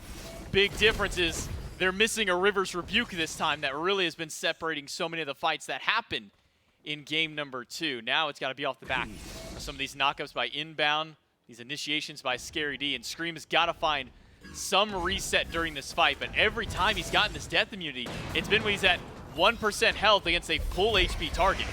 Fine, okay, in a 1 versus 3, dropped low pretty quick, but takes a lot of resources from the Scarabs. Could be a big pig if they find him, but it's not enough damage. Return fire by Panda onto Scary D. Dueling Dragon, slam through Stewart's health bar. And Final K is just standing still, will now go back to base and has his teleport to rejoin the fight if he can upgrade that in time. Does have enough gold So Final K, after eating so much poke from the Scarabs, gets to rejoin the fight in the middle of the Scarabs base. What's up, guys? You missed me. I'm full HP again. Fine, okay. In the back line as Mike forced to retreat. 5 minion waves are in the base of the Solar Scarabs. Inbound backs up to defend. Gotta think this next siege attempt from the Jade Dragons is gonna be the all-in. Scary D, half health, gets the dash, and the Phoenix still the eye of interest for the Jade Dragons. Final K soaking up the damage from it, while the carries bat away at the health bar. No more mid Phoenix, no more right Phoenix. Only one bird left standing for the Scarabs to defend. Plenty of time left on this Fire Giant power play and some resources still available. The Jade Dragons really only utilizing the teleport from Final K, maintain just about every single one of their relics, whereas Scream was forced to use his beads. Teleport down for Scary D as well. More important is those beads for the Solar Scarabs jungler. Jade Dragons patiently approaching this siege, will not leave it up to risk as we saw in game 2. Instead, reset back to neutral, start pushing down that left side. You've got so much time to play with on this Fire Giant, 2 entire minutes, that you might as well collect the minion wave on your way. Might as well push that Trebuchet out as well. And the Solar Scarabs defense, we haven't seen it just yet, have we? It has not been a full commitment. They have not dug in their heels. Instead, waiting for that silver lining, that golden opportunity. But the longer you wait, that opportunity might just become a myth. Primal Fury will be the next target of the Jade Dragons, and it's not going to live for much longer as the crit damage starts to rain through from Sam for Soccer. Pagon with that fail not and a Titan's Bane to finish up in the build, so has that answer to the defense that Scary D still hasn't really been able to build since that point. He was sitting on a Frostbound Hammer earlier and has only picked up, what's that, 5-10 prots that cloak provides to him. Transformation out of PBM. He's got a couple of his carries alongside him. Will walk up into the Phoenix, and a big answer back. Dragons hit 2, inbound, goes down, and an ultimate in by Scary D, but he's being shredded away all the same. Stewart has nowhere to run. He will be taken down by Final K. Sam for Soccer at half finds his way out of the base as the rest of the Dragons continue to surge forward. Scream, stunned down and cannot get into destruction until the last moment, but that is only his final moments left alive. Finds a leap, and Sam will close that out. A blink auto to take down the jungler. It's up to Scary D. It's up to Baronic to defend against 5, but Baronic is already pushed back to the fountain. Scary D has no HP left to his name. He'll have to go back to the fountain, and the Jade Dragons in game number 3 will take the set back away from the Solar Scarabs. A convincing game 3 from the Jade Dragons, if an unorthodox composition, but still impressive nonetheless. Unfortunate for the Solar Scarabs, whose 3-game curse continues. They go to it every time, but they seldom find the win there.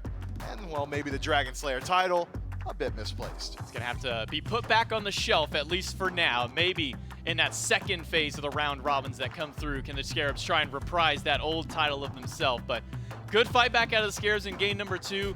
Decent hold in game number 3, but the Jade Dragons, once they hit that gas pedal, they never stopped against the Scarabs. Yeah, it felt to me like the Solar Scarabs around that first right side Phoenix defense made an active decision that, hey, we're not playing to win anymore. We are simply not losing, and if a win comes to us, that's awesome.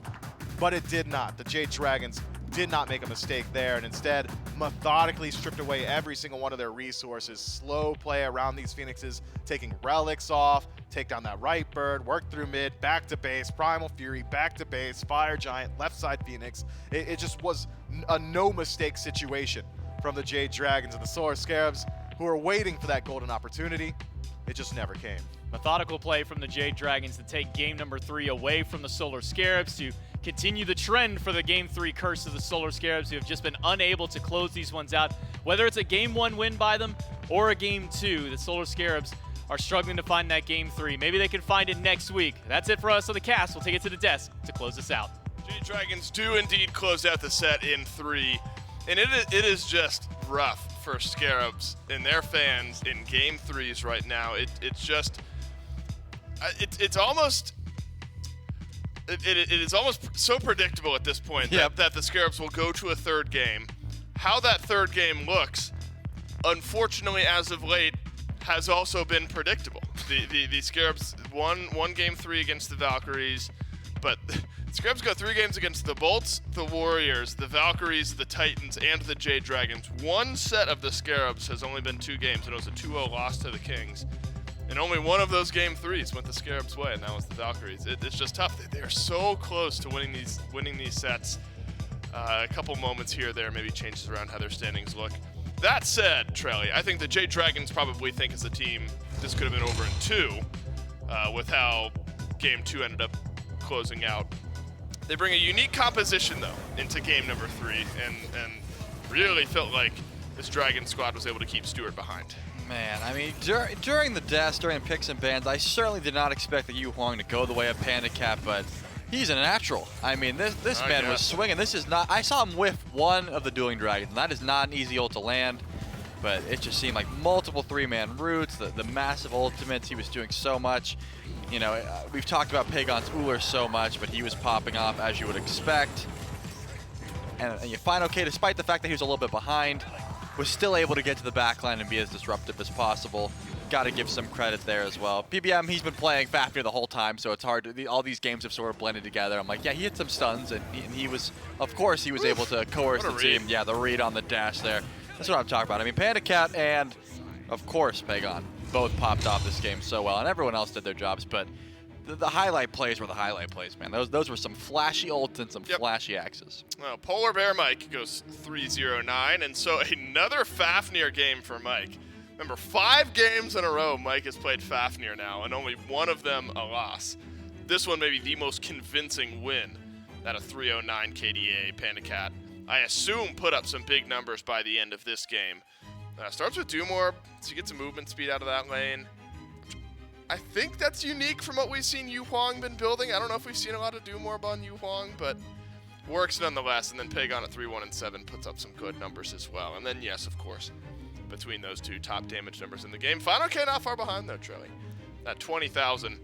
And what a weird week for the Jade Dragons. So they play a couple important sets last weekend, have all weekend off. They play the final set of the week only, and it ends up going all 3. But the one look we got at them is a win, and they got to be feeling good about it. Yeah, I was hoping Final K would get a little bit more damage there, because I'm pretty sure I get extra fantasy points if he does get top damage. But, you know, I'm happy with his performance nonetheless. Not going to bench him this time around. And again, even though I've never seen Panda Cat play the Yu Huang, he's got to have been practicing it. I am going to ask about that, because please do. I'm trying to think.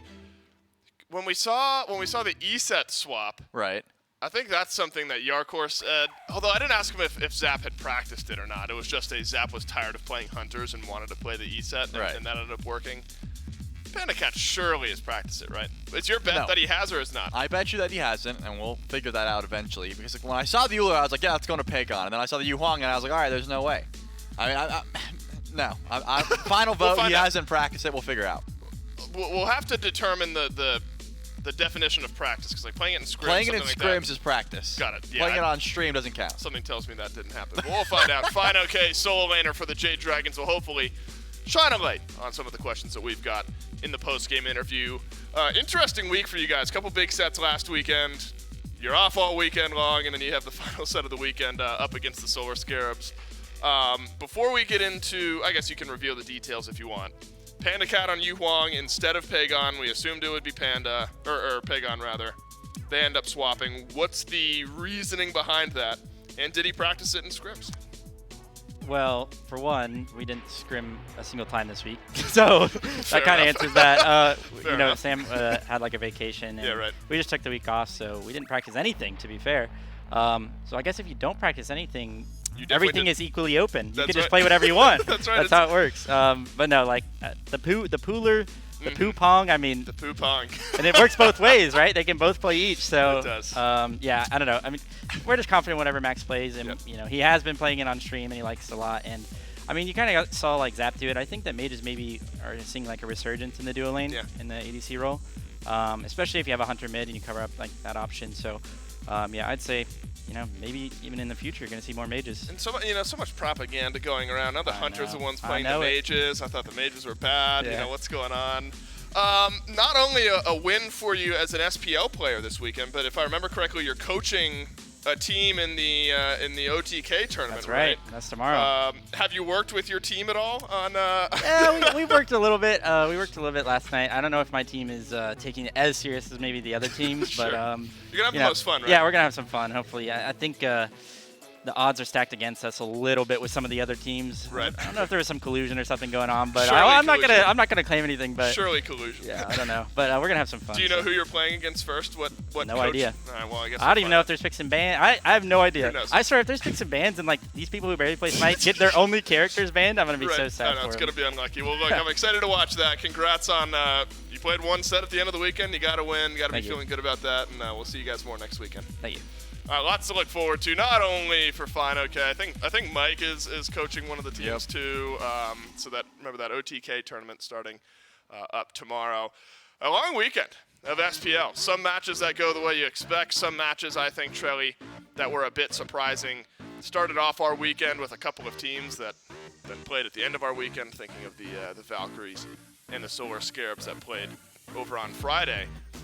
And that Saturday chunk of matches, when I look back at how things were on Saturday, that's what I was looking forward to, and I think those ended up being some of the most surprising matchups to me, in the sense that the Kings, I think, really blew me away with how clean that set was over the Titans. Leviathans and Bolts, 3 games either way, couldn't be asked. I think my big takeaway, though, is that the Leviathans beating the undefeated teams, both of them, beat the Bolts and beat the Kings to drop them to 4-1. My big takeaway is the Leviathans tying things up in that 3-2 area, looking like one of the best teams in the league right now. Yeah, no doubt. The question had always been, had they fallen off, that sort of thing. And if you're, I don't write the scripts for the recap, and I know J-Mac will eventually do one at some point, and I would definitely highlight it. The Leviathans are back, now with a question mark. We already talked about this, a period or an exclamation point, but they are back, and they have shown it here. Once, maybe a fluke. You take down one of the undefeated teams, you say, they had an off day. You take down them both in the same week, same weekend. No fluke. No, they're back. Wow, look at the schedule for next week. Friday, we start with Titans, Bolts, move into Warriors, Dragons. Don't want to miss those.